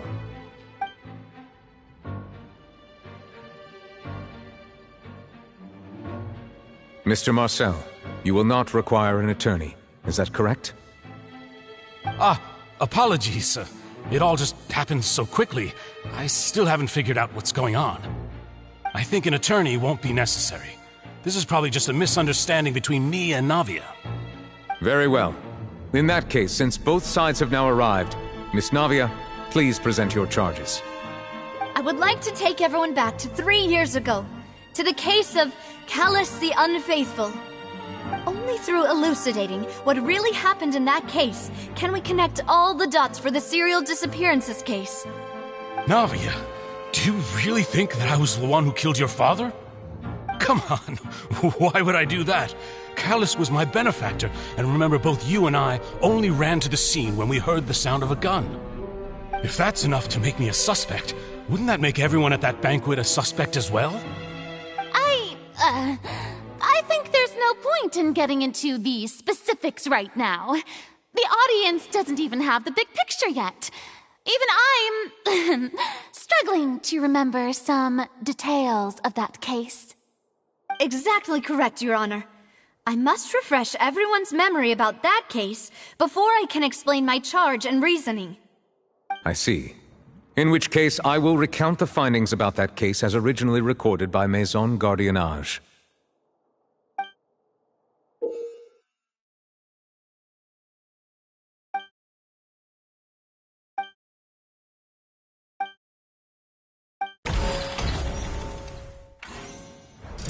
On the day of the murder, Spina di Rosula hosted a large banquet in a countryside estate owned by the Confrérie of Cabrières. During the banquet, all attending guests heard 2 gunshots from the courtyard. When the guests arrived at the scene, they found the primary suspect, Callus, holding a gun, while his acquaintance, Jacques, lay dead from a gunshot wound. The guards' investigation did not recover any other firearms from the scene.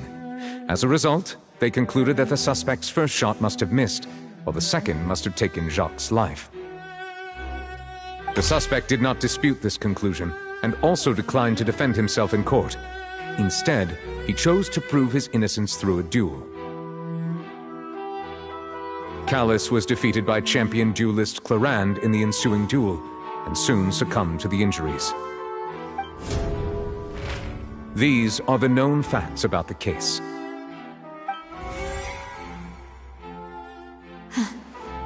The one with the motive to kill was Jacques, not my father.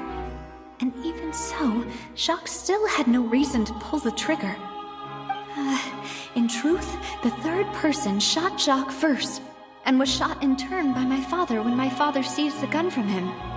After that, the true culprit turned the third person into water, erasing all traces of him from the scene. Thank you for the summary, Your Honor. Of course, the guard's conclusion appeared quite sensible to us at the time.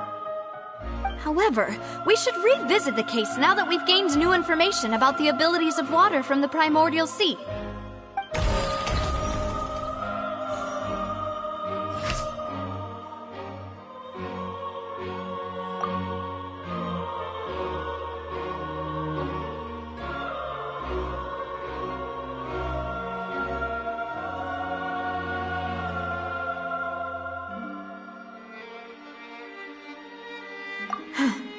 Something's not right. Let me think for a little while longer.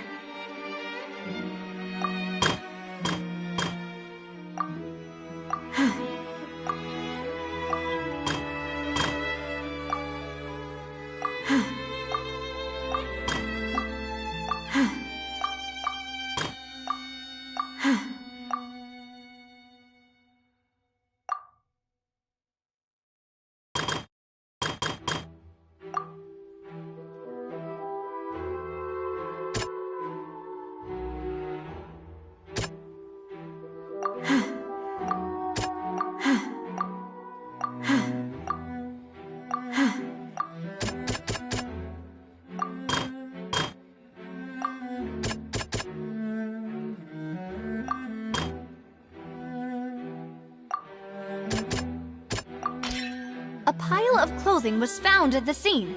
The guards once believed they were used by Jacques as a costume to disguise himself. But now, it is clear that the clothes were proof that there was a third person at the scene, and that they were turned into water after committing the murder. Since it was raining that day, the culprit was confident that they could use the rain to wash away all traces of their dissolved accomplice.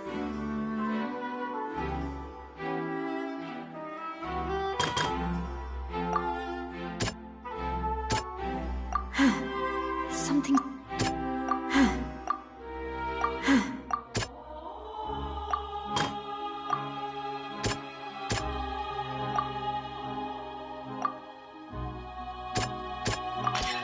This assassin first shot Jacques, then turned to shoot Callus, only for Callus to wrestle the gun from him and kill him instead.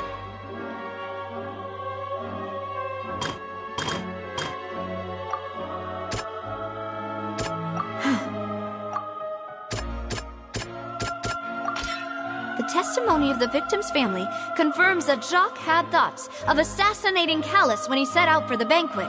However, in the end, he reconsidered, and instead shared everything with Callus, hoping to seek the latter's protection. Unfortunately for Jacques, the true culprit had already considered this possibility, and had sent out another assassin. Realizing this, the true culprit caused the hired assassin to dissolve into water, leading everyone to believe Callus was responsible for Jacques' murder. This is the true version of events.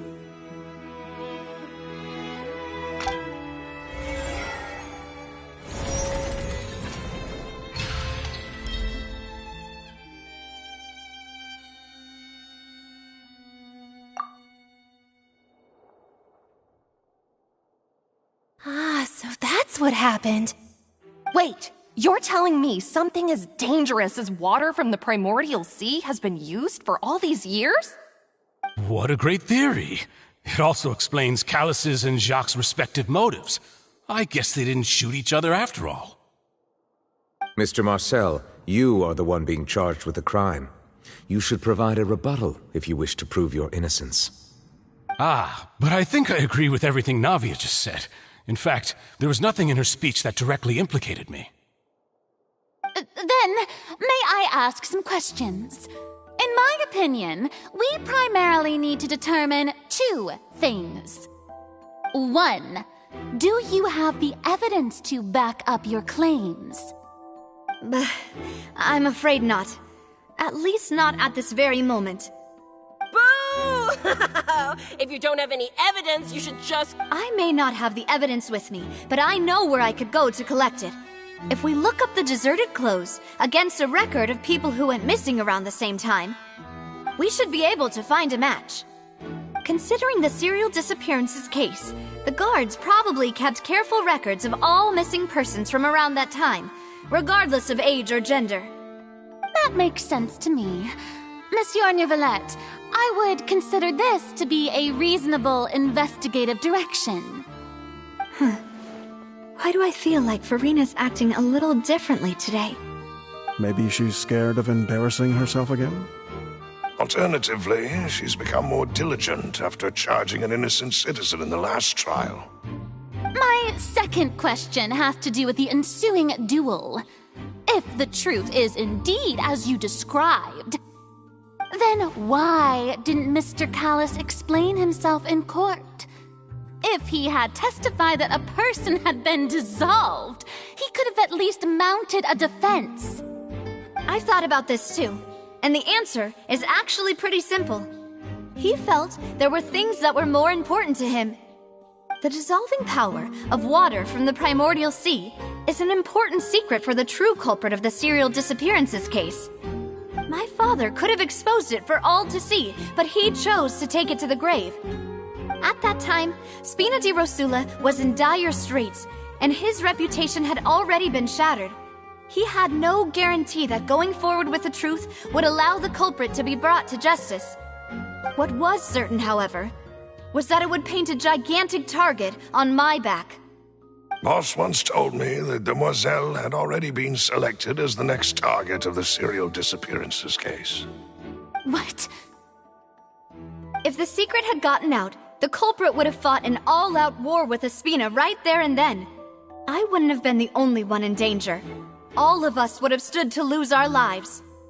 Of course, the guards might eventually figure out the truth of the matter and determine that we were in the right.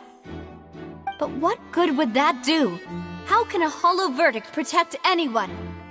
Had this opera house ever given my father any kind of confidence in its brand of justice, Spina di Rosula would have had no reason to exist. But by staying silent, we retained the ability to deter our opponents and continue the stalemate. I was able to become Spina di Rosula's president, which made me harder to target, as well as giving me more time to grow and learn. And once I have figured out the truth and stepped up to the challenge, I will do what this opera house cannot, and restore my father's truth and honor back to him. So, you mean to say, your father intended to die in the duelist's ring? That's right.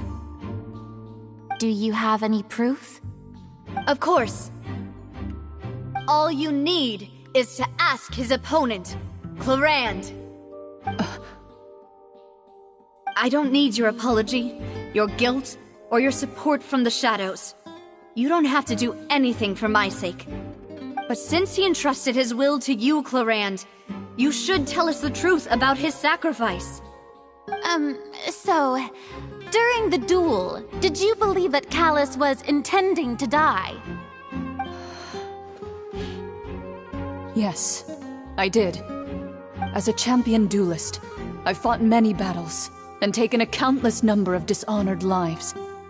In my line of work, I've seen all kinds of people give their all for the faintest hope to continue living. Some were determined, others passionate, and some even manic and twisted. Just one look and I can tell if a duelist is hoping to live or if they're looking to die.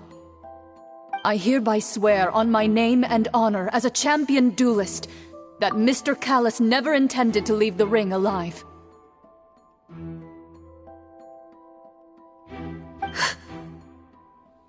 Since that's your testimony, I have no more questions.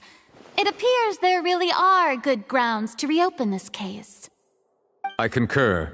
However, Miss Navia, you still have not explained the link between your father's case and the serial disappearances case. Right? What she said was fascinating, but... Wait, weren't they just talking about the serial Of course, Your Honor. The two cases are connected via a matter of timing. In my father's case, the culprit intended to kill both Jacques and Callus. As a result, they planned to act after hearing 2 gunshots. And, at the end of Linny's trial, the culprit also only dissolved the victim in front of everyone because they realized they were at risk of being identified. The culprit could only time their actions so precisely if they were already at the scene. Coincidentally, Marcel attended both the banquet and the trial. So that's why you suspected me. Even after hearing your reasoning, I still can't help but find it a little preposterous. I'm used to it, though. You've always been an impulsive and sentimental child, Navia. It's one of your most endearing traits. No need to appeal to pathos. I won't try to refute your points one by one, but even if everything you just said was true, can you prove that I was the only person present at both events? On top of that, does a person have to be physically present to control the timing? Can't someone remotely monitor the place?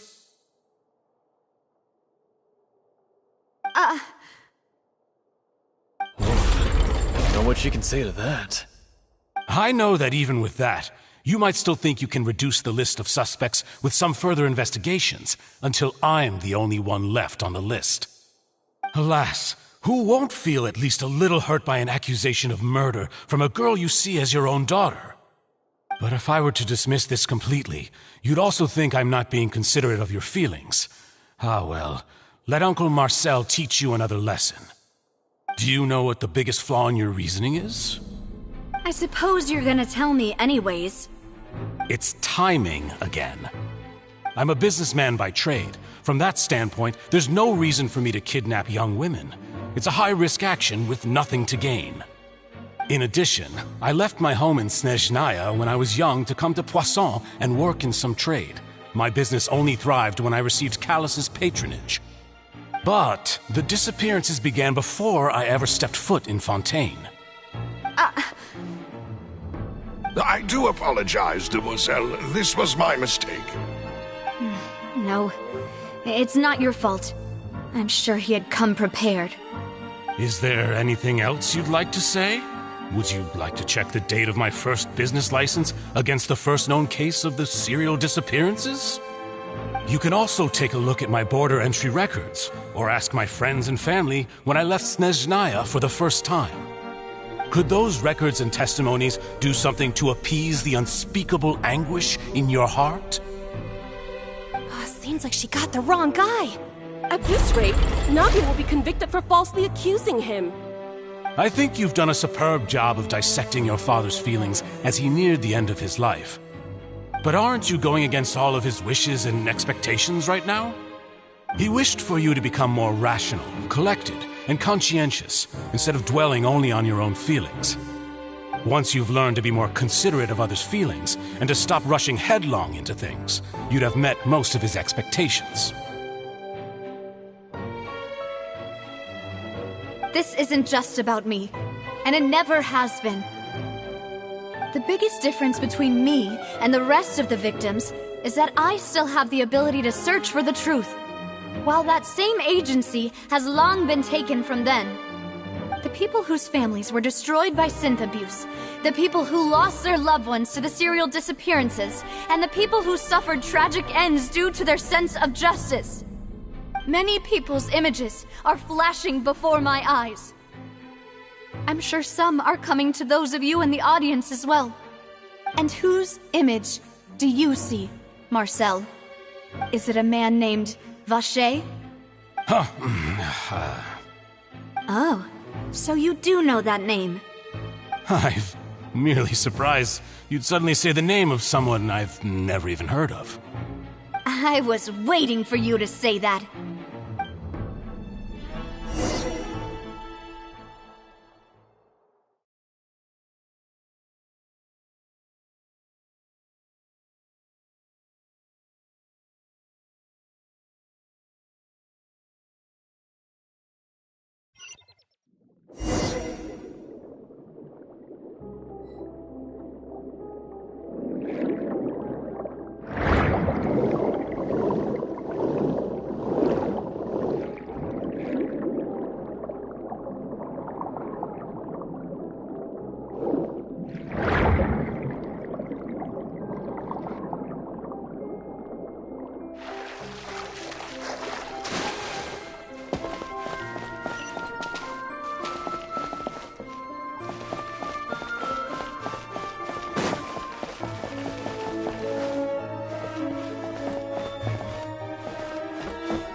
Now disappear!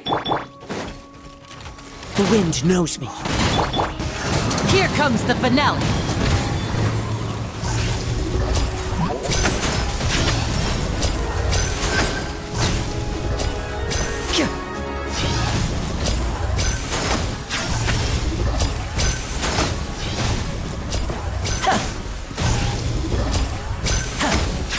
And voila!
mechanism that'll show us the way up.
The water level is rising!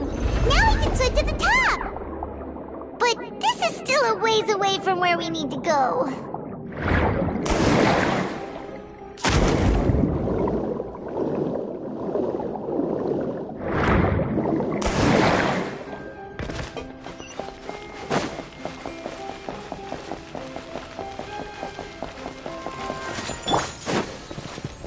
Step right into the wind.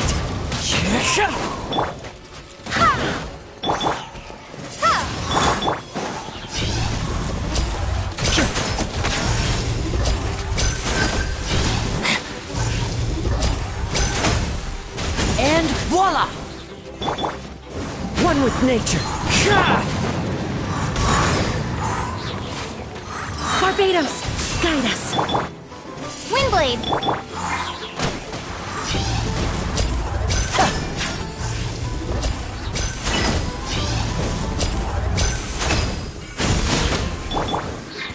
Into the wind. As one with wind and cloud. A round of applause.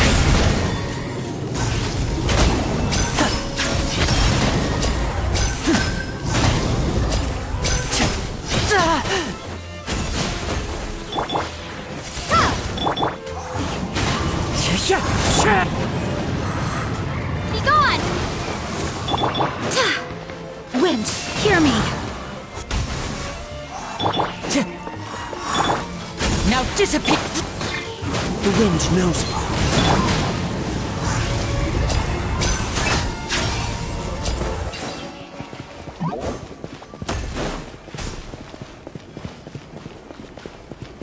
Step right up.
Disappear!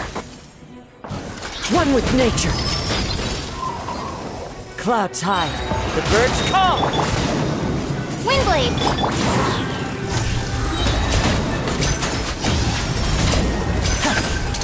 Here comes the finale! Step right up!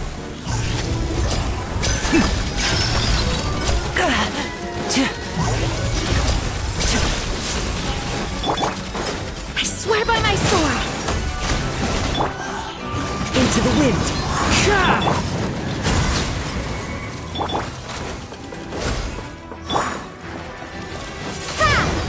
Prepare to be blown away! Time to go! One with nature! A round of applause! And...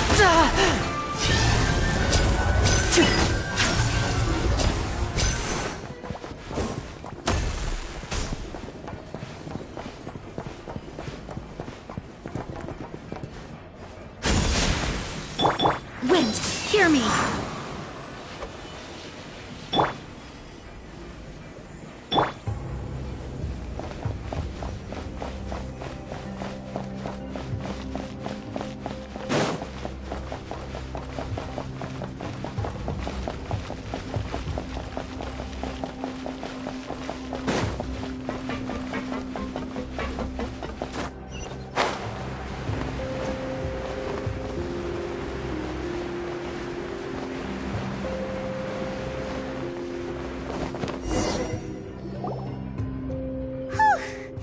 After all that, we finally made it to the innermost sanctum. Though, as expected, the mastermind isn't here. That's right. Then let's hurry up and find some evidence so we can get back to the Opera House and help Navia!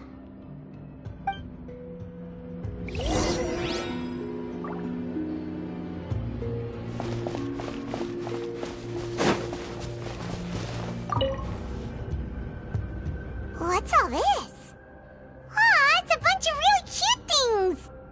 Pink accessories, a hair tie, a necklace, even a makeup box! Oh, Paimon sees it too, but why are all these cute things labeled with different girls' names? Huh? You mean the girls from the serial disappearances? They were brought here? And then they were turned into water. And all the boxes of things, these names, that means... Oh, this is terrible!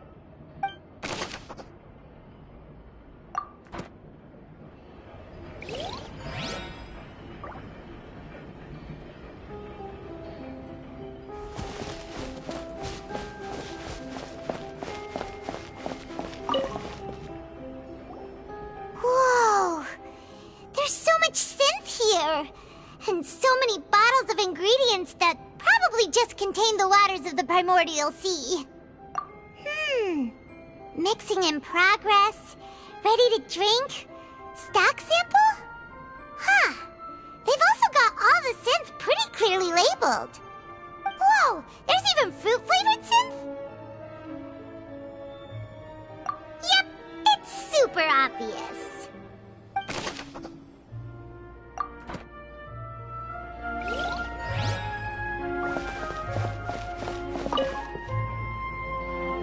What's this over here? Looks like some kind of place for research. Experiment number 16 aims to verify Jacob Ingold's research conclusions on the primordial sea and use his theory as a foundation to achieve a breakthrough. The experiment was a failure. No individual managed to resurface from the water from the primordial sea. Female specimens 22, 23, and 24 were dissolved.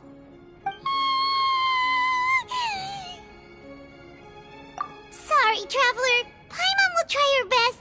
It's just that Paimon's never read something so scary before. How can someone write something that terrible in such a matter-of-fact tone? You read the rest. Paimon's too scared to keep going.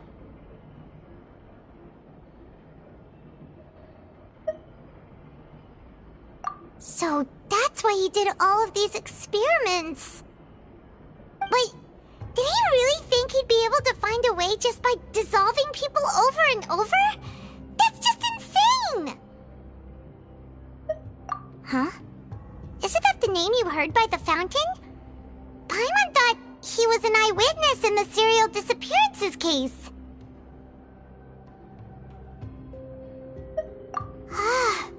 You mean Vache is the one who did all of these... experiments? So that's it! Vache was no victim, but personally took his lover and... No, that's not it either! If that's the case, why would he want people to resurface from the water? In any case, Paimon will write it all down.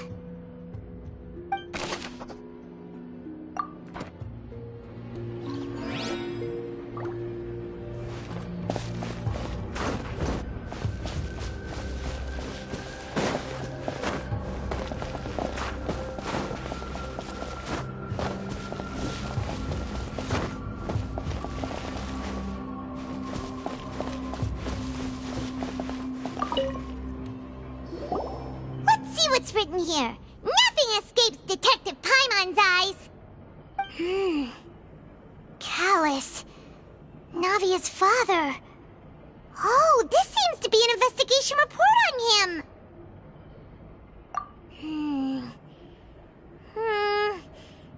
Yep! It's about finding someone to assassinate Jacques and Callus because of a lack of confidence that Jacques himself would go through with it! This should prove the existence of the third person, right? We still have not determined the exact content of the key information Callus has passed on to certain members of his organization. The old dog's a real menace to deal with. Even if he abides by the promise he's made to us, he will still have the upper hand. He can act whenever he wants to make our lives miserable. The only option left is to remove him from the picture entirely. I concur. Let's send someone to kill him. He won't declare war as long as we don't touch Navia. Oh, seems like we've got a bunch of correspondence between the higher-ups. They're all just so evil.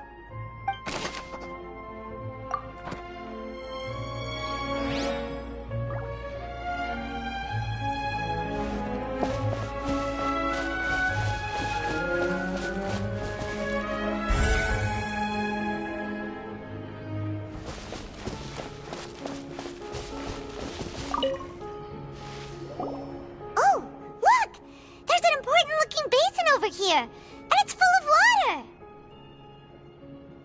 That means this is where they make all the synth, and that special water is the main ingredient. If you dilute it with normal water, you'll get synth, but the pure stuff can dissolve a human. Paimon will take notes on this incriminating evidence.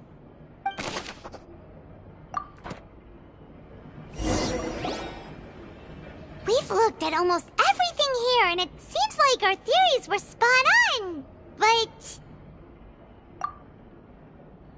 Yeah, we haven't found anything that reveals his true identity.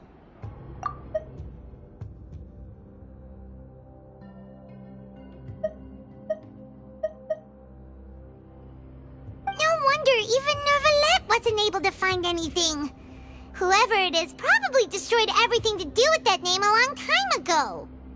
That way, even if we bring all this back to the opera, we won't be able to identify the true culprit. Sure thing. Paimon won't admit defeat to this guy either.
for sure!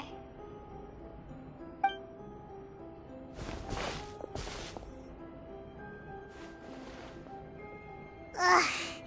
Nothing at all! And Paimon can't even find snacks either!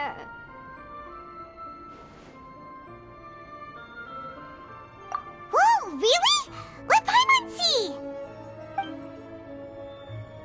Vinier. Isn't that Vache's lover's name? Then you found her diary! Let's see! Aw, it's just a normal diary chronicling their love story. She was so sweet, too. Oh, Paimon feels even worse for her now. So many! A whole page's worth! But they're all crossed out. Was she unhappy with all of them? The final name she decided on was... Marcel. Wait, but Marcel's pretty old. Has this case been going on for so long that he's Vache and Vinier's grown son?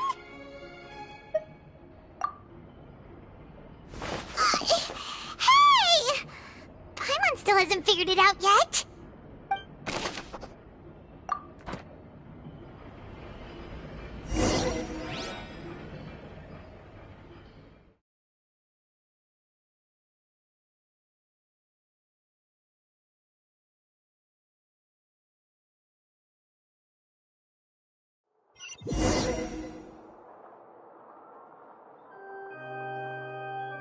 And whose image do you see, Marcel?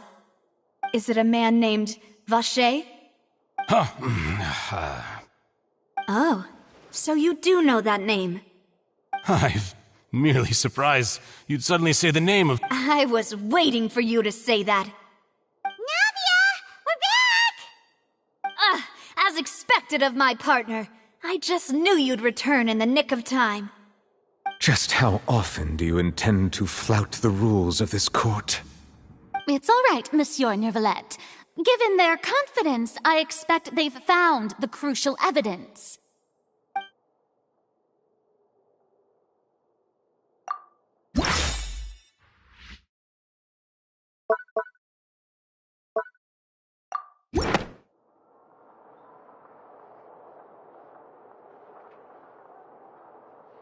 But the truth of it, Marcel, is that you've always been Vache.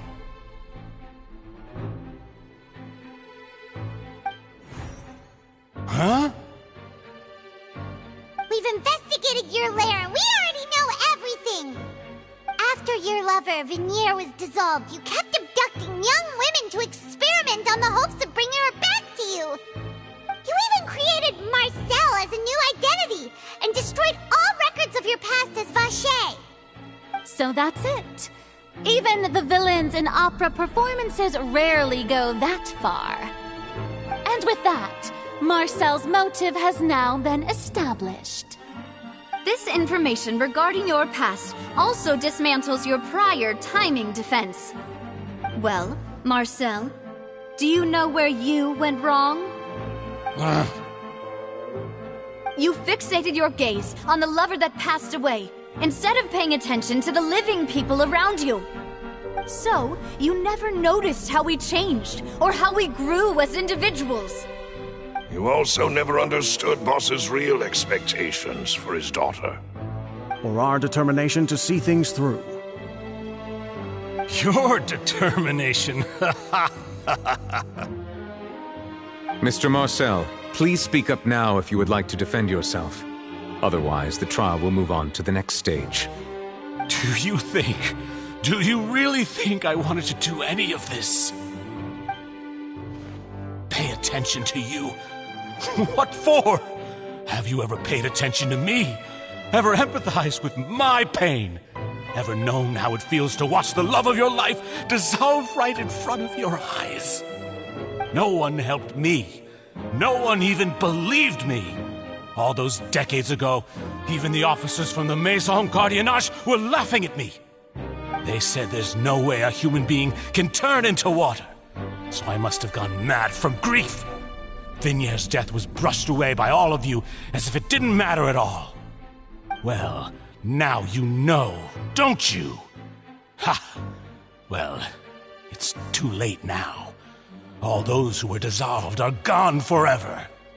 You only have yourselves to blame. You set up this ornate opera house in pursuit of your so-called justice, your beloved drama, while turning a blind eye to the suffering of the people. Vignier is dead. We promised each other that we would always be together. Wherever she goes, I will follow. But I'm not from this blasted place, so I can't be dissolved, no matter what I do. Hey, is that water from the primordial sea that he's drinking? I can't dissolve! Can't dissolve! Can't dissolve! Do you all see? I can't go! I can't follow! So if I can't go where she is, what choice do I have but to try to bring her back? I did all of that, and in the end, that accursed Callus still got the better of me.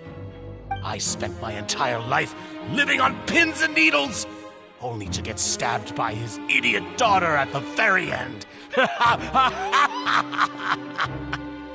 The suspect is exhibiting signs of mental distress. Guards, please restrain him.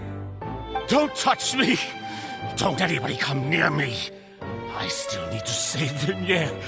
A promise. We made a promise. Vignier. Vignier! Please, Vignier. Don't think badly of me. All I want to do is fulfill our promise. At this point, the verdict of this trial is clear. With Mr. Marcel's conviction, the charges against Mr. Tartaglia no longer have any basis. Fine by me. I was in a bad mood, but after a show like that, I'm actually feeling pretty good. Traveler, please submit all the evidence you have collected to the guards, so that I might review and summarize the truth behind the serial disappearances case. The man now known as Marcel was originally named Vacher and worked as an adventurer with his partner and lover Vignier. During an underwater expedition, Vignier accidentally came into contact with water from the primordial sea and was dissolved in front of Vacher as a result. Vacher learned of the primordial water's existence through the work of others and began to kidnap young women for research, with the goal of discovering a method to restore Vignier back to life. To cover his tracks, he invented the new alias of Marcel and began to operate a business in Poisson.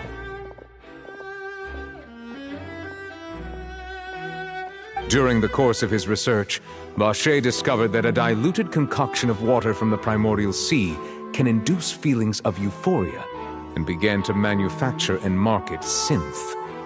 However, as he accumulated wealth to fund his continued research and expanded the scope, he came into conflict with Spina di Rosula. After exchanging blows with Spina di Rosula for many years, Vacher decided to assassinate their president Callus at a banquet. Although the assassination did not go as Vacher expected, he was able to turn Callus into the murder suspect by dissolving the assassin he sent to the scene. And just recently, Vacher attempted to frame Linny as the culprit of the serial disappearances case, using a similar method. However, his attempt to frame Linny failed, and the power of water from the primordial sea became public knowledge. This case also exposed enough of Vacher's machinations that he was eventually successfully charged in court. Thus concludes the enigmatic history of the serial disappearances case, with the truth revealed to all.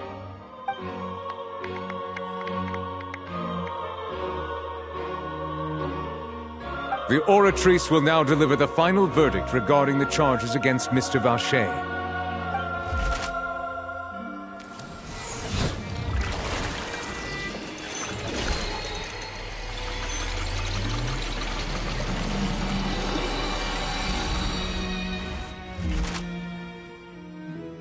According to the judgment of the Oratrice Mécanique d'Analyse Cardinale, Mr. Vacher is guilty.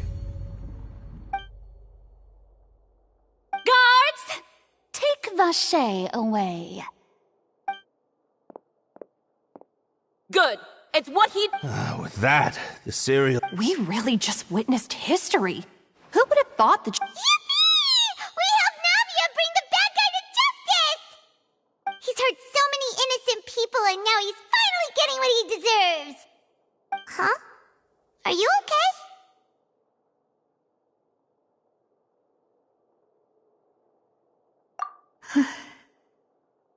Demoiselle, you were absolutely brilliant. The day our late boss had always hoped for has finally come. You can rest easy now, knowing justice has been served. Yeah. It's finally over. It's all thanks to you guys. And my partner. See, Papa? Spina di Rosula's still doing well with me at the helm. Drama. The villain has been caught, justice has been served, past wrongs have been righted, and it's a big ol' happy ending. Since it's been such a great show, I'll just let the false accusations against me slide. Either way, I've still got some business to attend to. So, if you'll excuse me... Please wait just one moment, Mr. Tartaglia. What now? None of this has anything to do with me. According to court protocol, since this trial was initiated due to a charge against you, a verdict must also be made regarding the initial charge before the trial can conclude. Oh, come on. Is this really necessary? Haven't you already caught the real criminal? Isn't it time for side characters like me to exit stage left? Please respect the laws of Fontaine. This has always been the rule. All right, but this sure is a lot of hassle. All I need to do is stand over there, right? Let's just get this over with. Through evidence presented in the public trial that was just held, it has been established that Mr. Tartaglia has no direct connection to the serial disappearances case.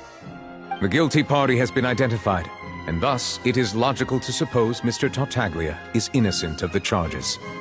We now turn to the Oratrice Mécanique d'Analyse Cardinale to render the final verdict on the charges.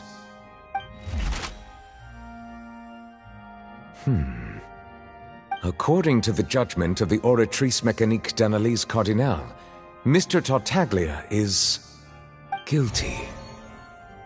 What? Hey! That's not funny! Didn't you just say I'm supposed to be innocent? What's with this verdict? Is your justice machine malfunctioning? Huh? This has never happened before. The Oratrice actually returned a different verdict from the Chief Justice. I mean, have you ever heard of an innocent Fatui Harbinger? Do you think the Oratrice might have just convicted him on general principle? But weren't the charges about the serial disappearances case? No matter what else he's guilty of, it shouldn't affect the verdict in this case, right? The judgment of the Oratrice Mécanique d'Analyse Cardinale is, by law, the final verdict of the court. We must accept the guilty verdict. Guards, please take the suspect into custody per court protocol.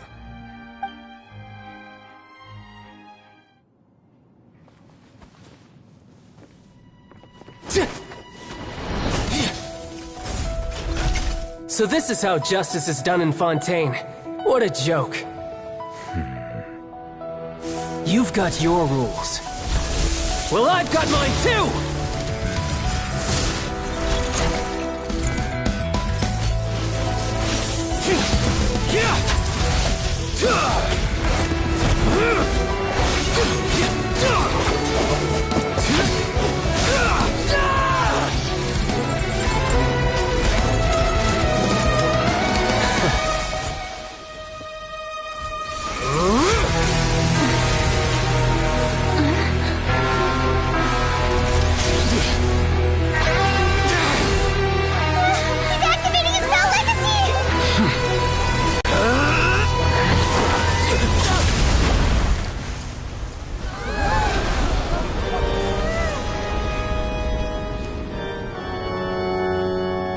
I am sorry.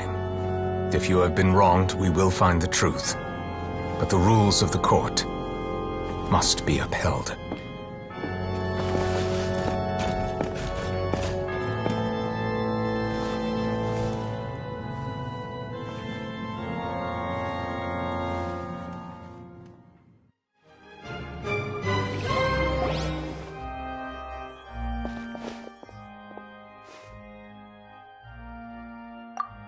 apologies.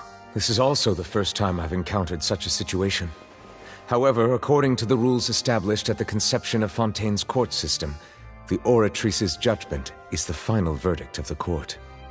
All I do is follow court procedure. As for why the Oratrice arrived at the conclusion it did, you should probably ask someone more knowledgeable than me.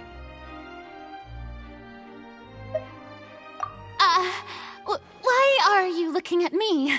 I had nothing to do with it! I don't know what happened there either! Hey, stop staring at me! What does Lady Farina mean by that?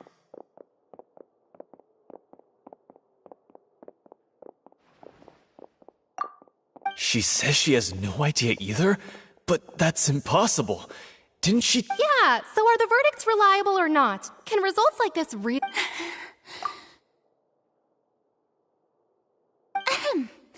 My dearest citizens, did you really think we'd allow an incorrect verdict to be handed out in this court?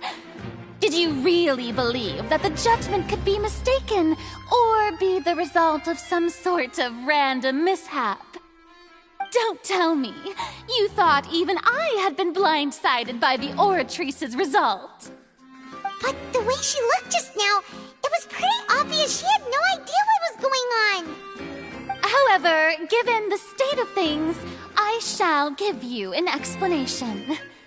Everything that just took place, including my supposed shock and bafflement, was a part of an elaborate performance, with every action meant to stir up drama and excitement. And, of course, for every performance there is a script. Everything has unfolded exactly as I expected from the very beginning. As the embodiment of the very concept of justice, the Oratrice shall never render an arbitrary judgment! If you thought Child had nothing to do with the serial disappearances case, it is only because you've been blinded by the superficial appearance of innocence. Everything he's done, not to mention the danger he poses, are beyond ordinary comprehension and completely unforgivable! All shall be revealed in time. You will come to understand my noble intentions, as well as the absolute correctness of the Oratrice's verdict.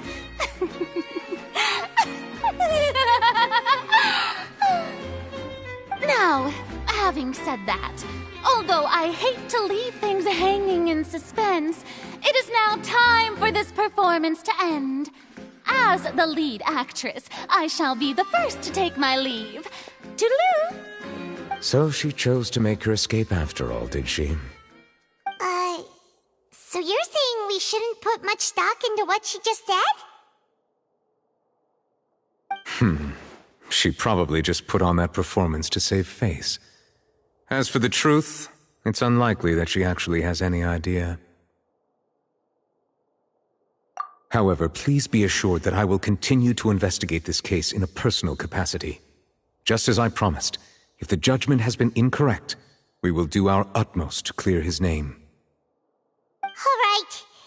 Even though we feel pretty badly for him, we'll take your word for it for now.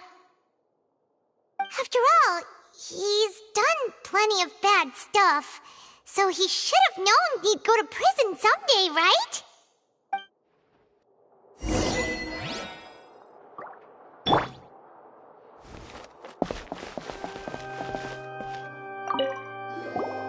Oh, Monsieur Nervalet!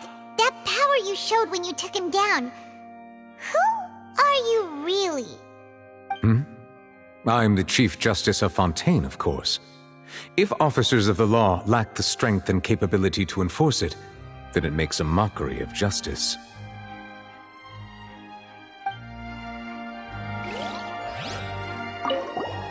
Oh, Monsieur...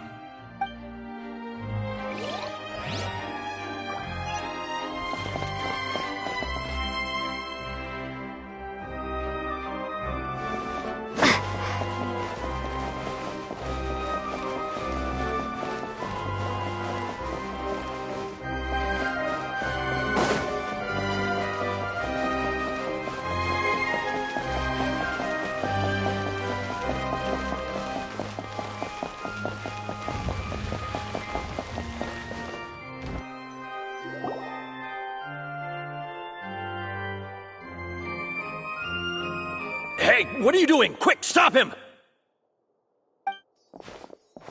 Traveler! Hey!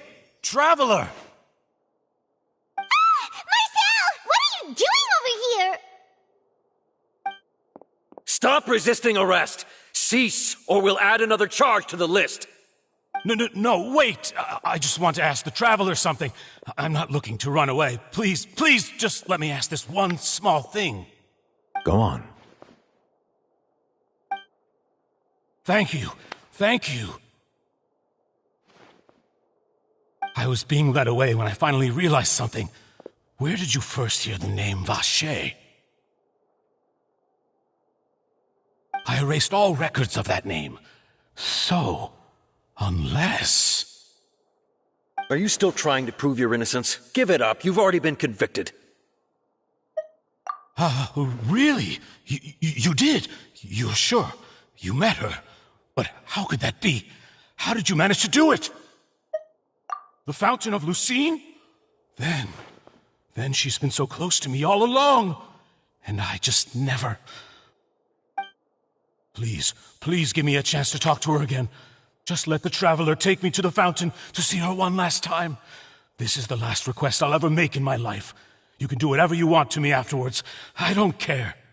What? Give an inch and you want to take a mile? Do you think serial killers get to make requests like that? Paimon agrees. Why should we give him what he wants when he's only done a ton of super terrible things? This request, is it worth as much to you as your life?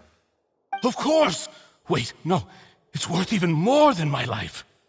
Humans. Will they betray the instinct to live just to satisfy spiritual needs? Very well. I will grant your request. Your Honor, I fear that... I will go with him. You do not need to worry about any escape. In that case, I shall leave him in your most capable hands, Chief Justice. Thank you, Your Honor.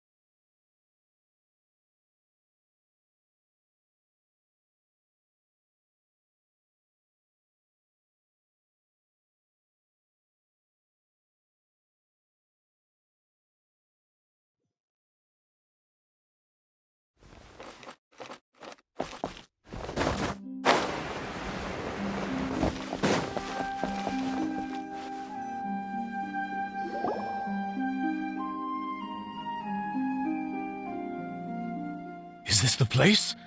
You said she's here, but what do I need to do to see her? Yeah, and even Paimon could hear her after drinking that thing. Didn't you just drink a lot of it on the stage as well? Oh, in that case... Vache! Ah! Yes, that's it! So you heard it too! Vignier, it's me! It's me, Vache! Vache? Vache! I'm here! Where are you, Vignier? I'm coming for you. I'm finally here for you. Hey, wait! Be careful! Hey, wait!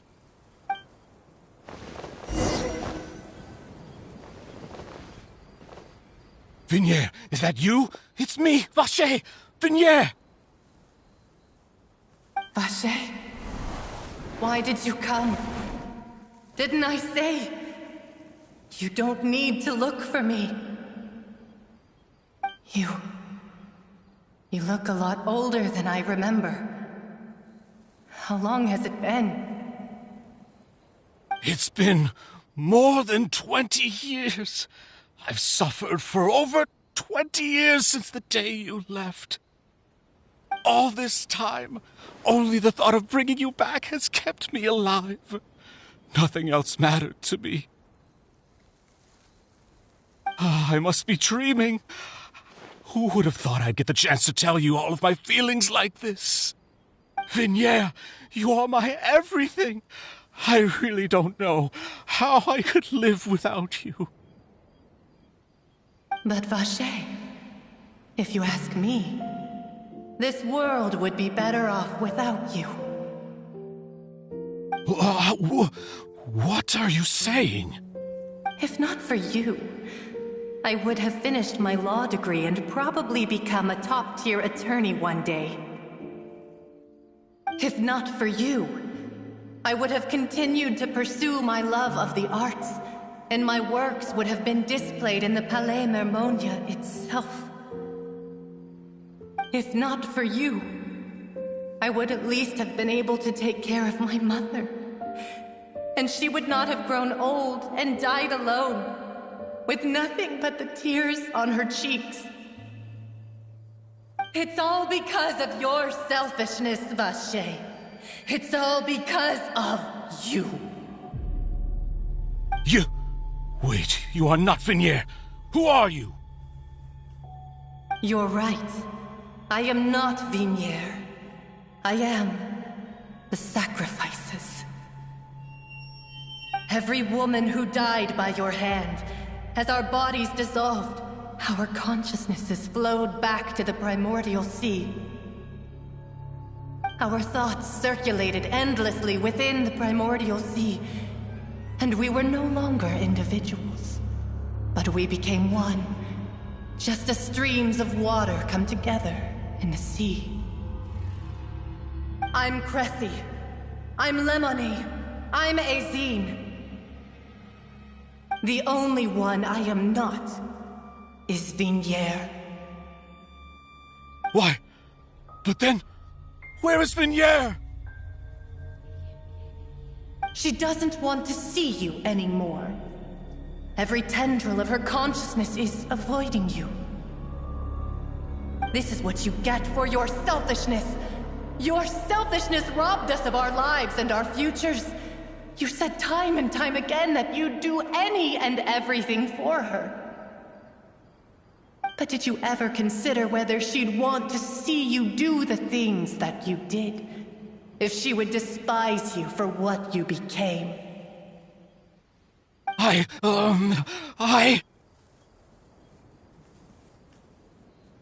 You are a liar, a heartless murderer, and a cowardly narcissist. The only thing you are not is Vignier's beloved. From the moment your first victim died and her consciousness merged with Vignier's, she has had nothing but pure hatred for you.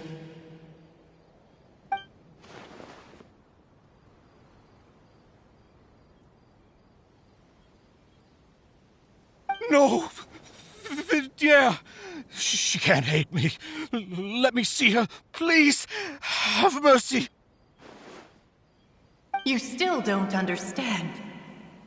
When I said don't look for me, that came from the real Vignier. She really doesn't want to see you anymore. But on top of that, she also said that because it's her final drop of pity for you.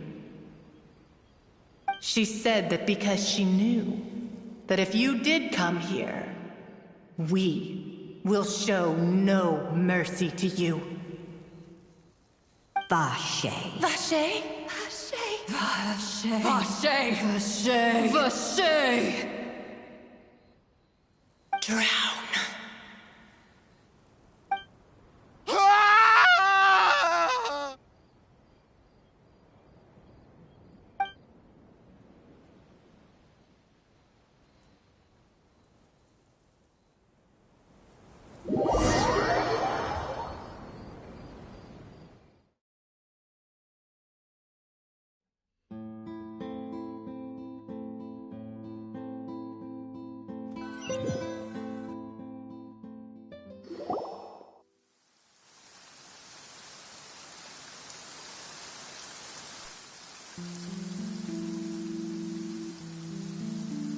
Finally, we have some time to do shopping. gosh. It's really been a long time since we've been able to relax. Huh. Well met, partner. I knew something great was going to happen when I woke up in such a good mood today.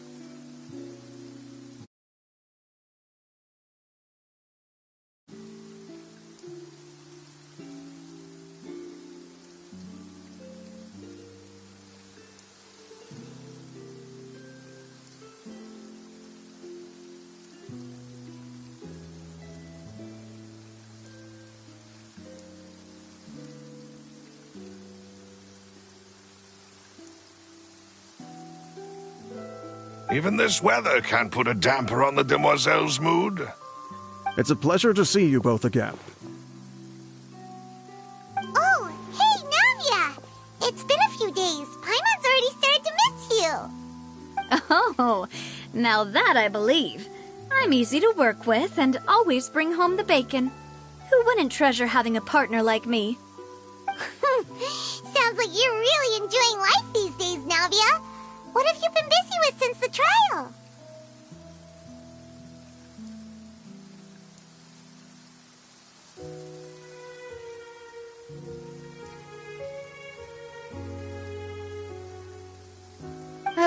It's just been one thing after the other.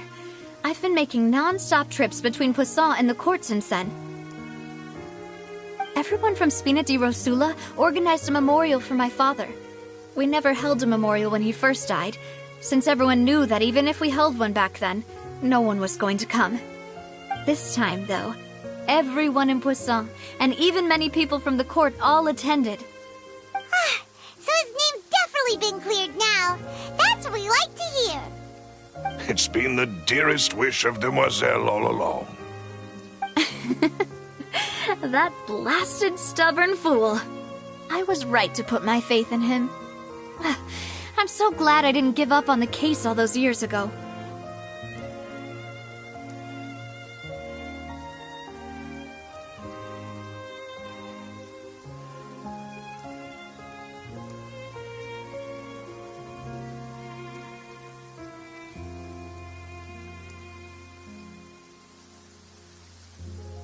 Oh, by the way, I ran into Charlotte just after I left the memorial service.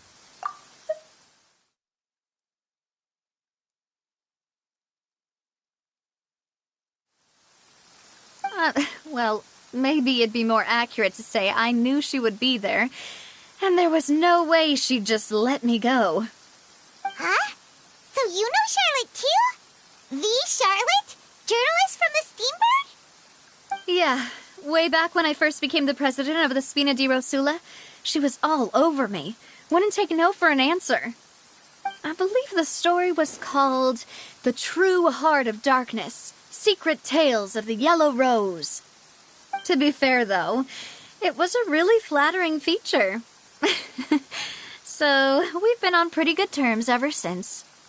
She was trying to lean on our friendship to get me to do an exclusive piece on the serial disappearances case. Oh yeah, she told us about that.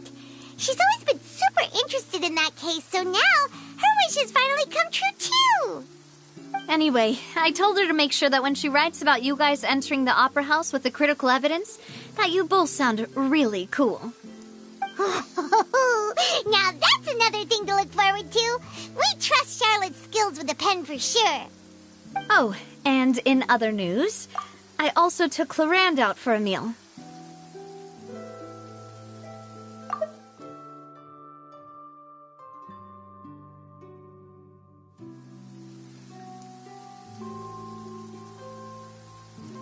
Oh, are you two on better terms now? While you were investigating Vashay's headquarters, Clarand gave testimony on my father's behalf. It was thanks to her that we were able to turn the tide. I wanted to thank her. I mean, there's also no point in being awkward all the time, so we took the chance to reconcile with each other. Oh, that's great. Paimon also thought Clarand wasn't actually a bad person. It's always good to have more friends. Anyway, now that the case has finally been solved, perhaps it will slowly begin to fade from the public consciousness. Oh, actually, there's still one last thing I need to do. What is it? I should pay a visit to my father's grave and tell him the truth of what happened, as well as how it all ended. And on top of that, just how much people still look up to him to this day. That includes me, too. Miss Navia. Indeed.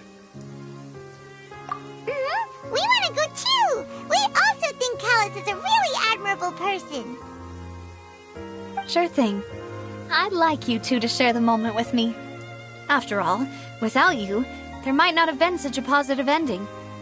And in that case, everyone, let's be off. Considering the recent weather, we'll be lucky if we can reach Poisson before dark. Yeah, you're right. It's been raining non-stop for a few days now.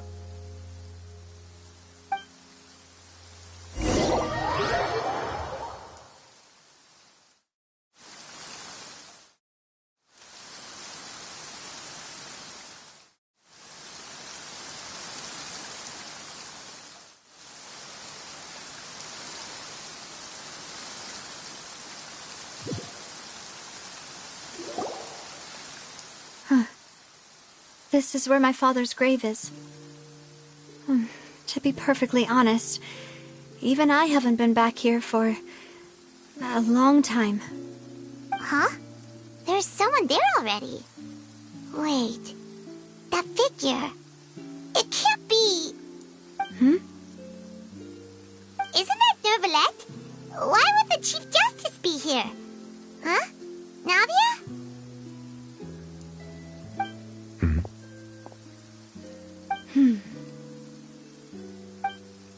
My apologies. I should have asked before coming to pay my respects. Don't say that. Sorry about that.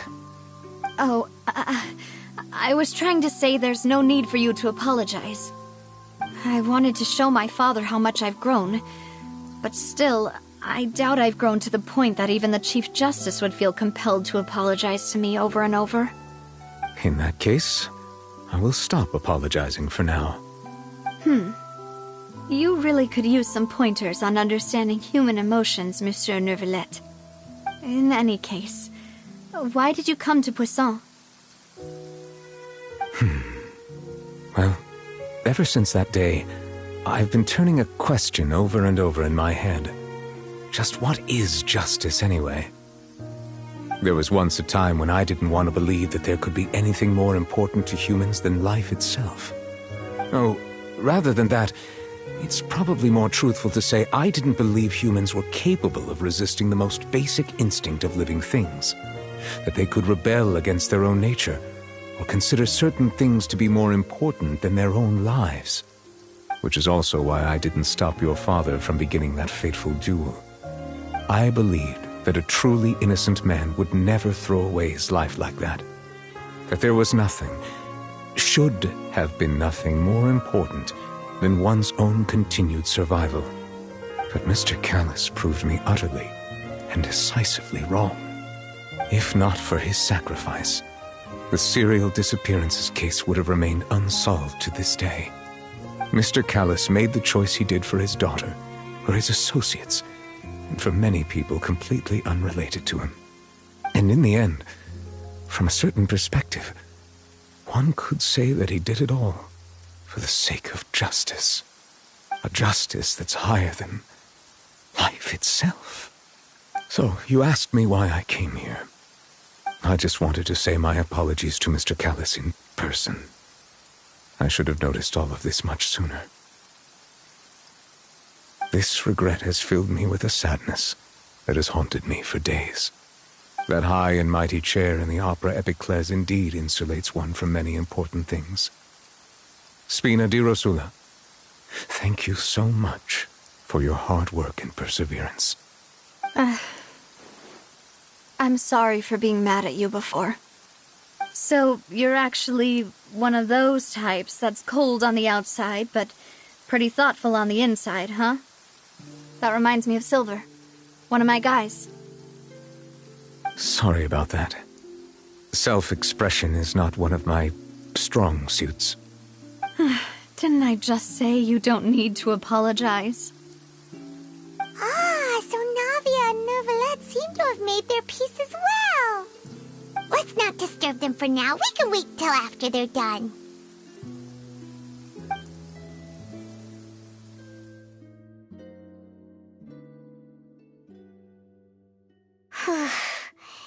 Paimon's never paid respects at someone's grave before.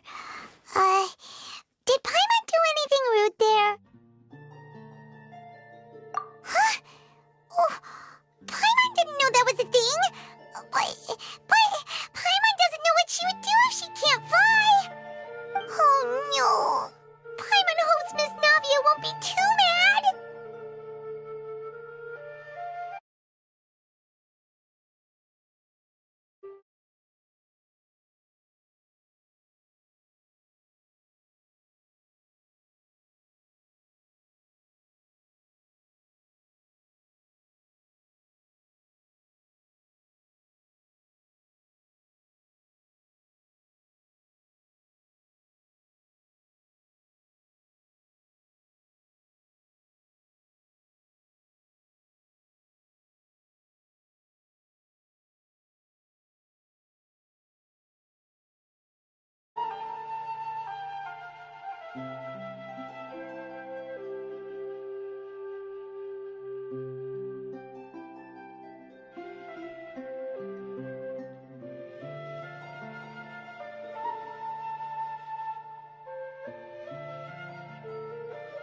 Anyway, Neuvillette is still standing around there. It's not often that we can catch him alone like this, so why don't we go talk to him for a bit? If we can't talk to Lady Farina, we can at least talk to him, right?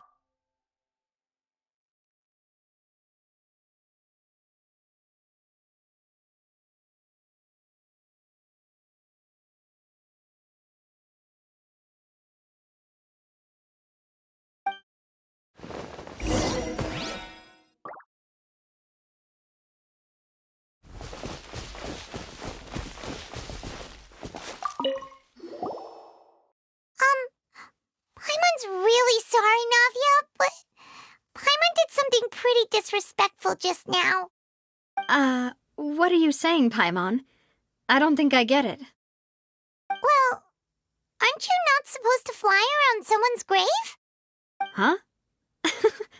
Who told you that? Hey, Traveler!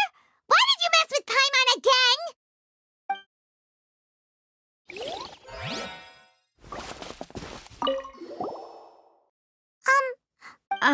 Well... Huh? Hey, Traveler!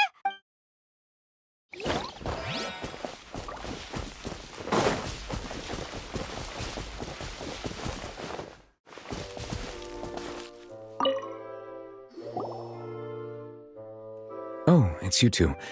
Did Miss Navia invite you to come pay your respects to her father? Mm-hmm. We ran into Navia on the streets today, so we just followed her here.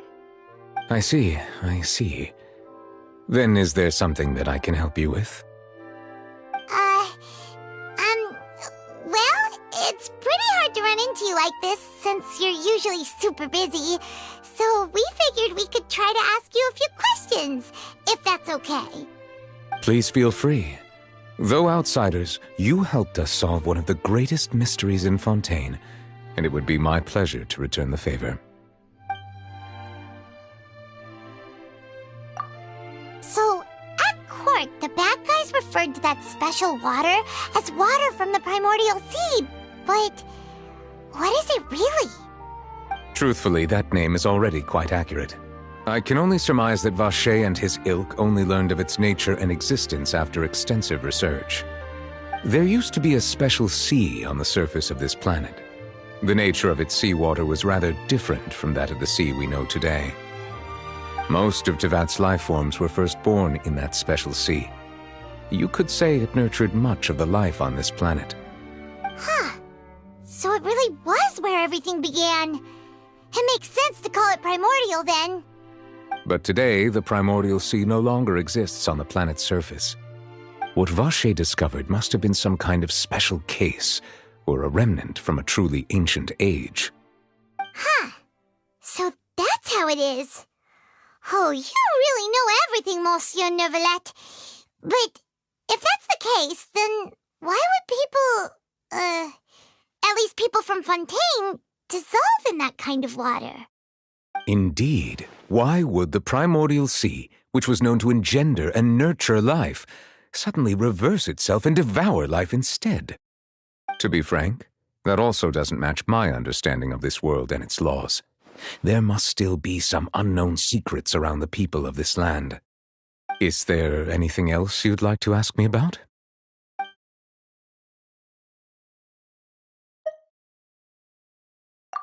That the sea levels will rise and everyone will be dissolved in water, leaving Farina crying alone on her throne, but the sins of the people will be finally washed away for good.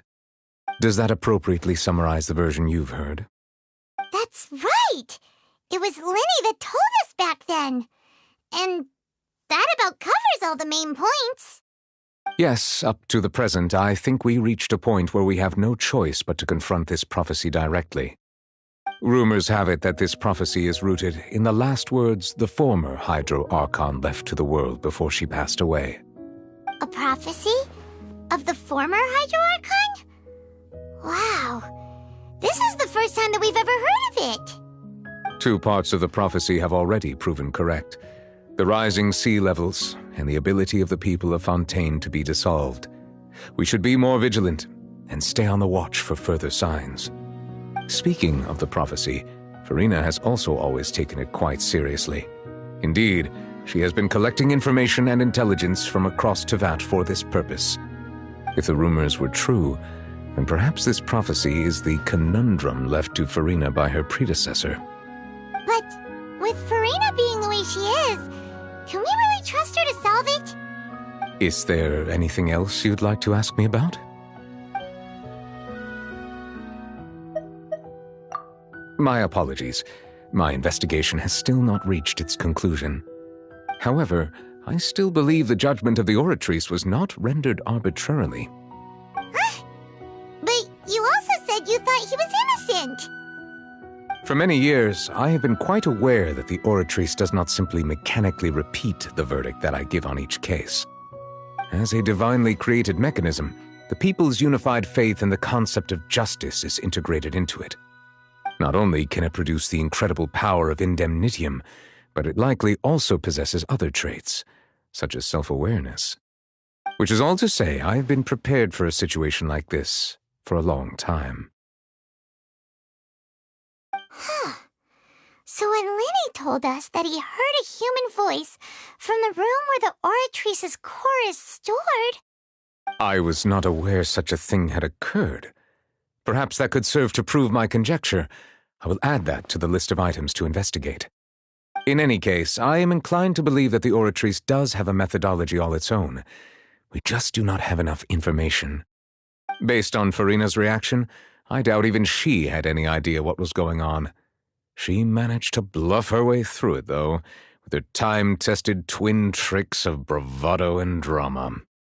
While we do intend to get to the bottom of this, for now, we regret to say that the Fatui Harbinger will just have to bide his time in the fortress of Meripede. If we did incorrectly convict him of crimes he did not commit, we will most certainly compensate him to the fullest extent allowed by the law. If you ask Paimon, the only compensation he'll want is a no-holds-barred fight with you. Is there anything else you'd like to ask me about?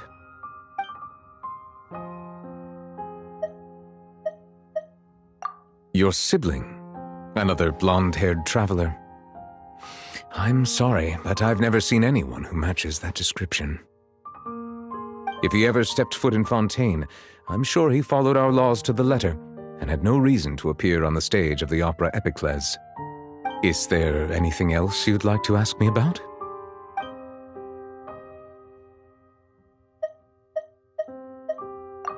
Very well. It was my honor to provide you with what answers I could.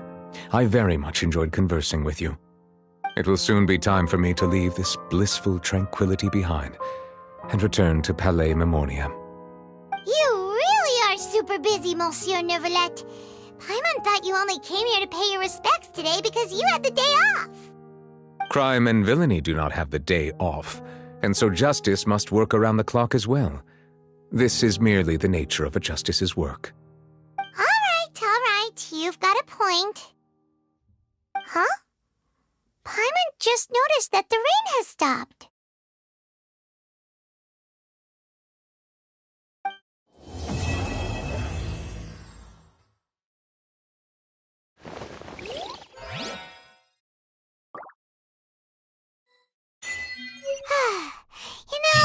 We've been walking around for a while now. Why don't we go back to the Spina di Rosula base in the Court of Fontaine and have a rest? Nadia said something about having a place ready for us there, didn't she? Come on, let's go!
Step right up. The wind knows me. As one with wind and cloud. Go as one!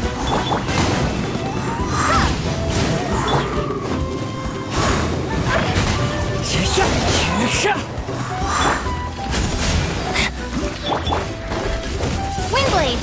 Yeah! Here comes the finale.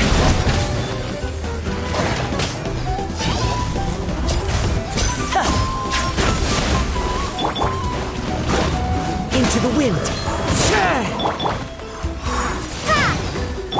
I swear by my sword! Fallen leaves, adorn my night! The wind knows me. Now disappear!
good newspaper should be a lighthouse of truth.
Thank you for complete.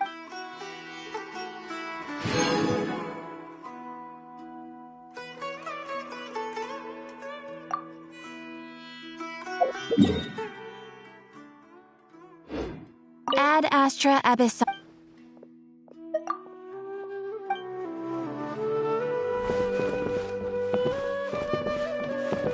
Ad Astra.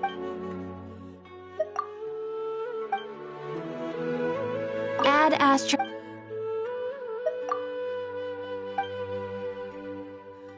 Ad Astra.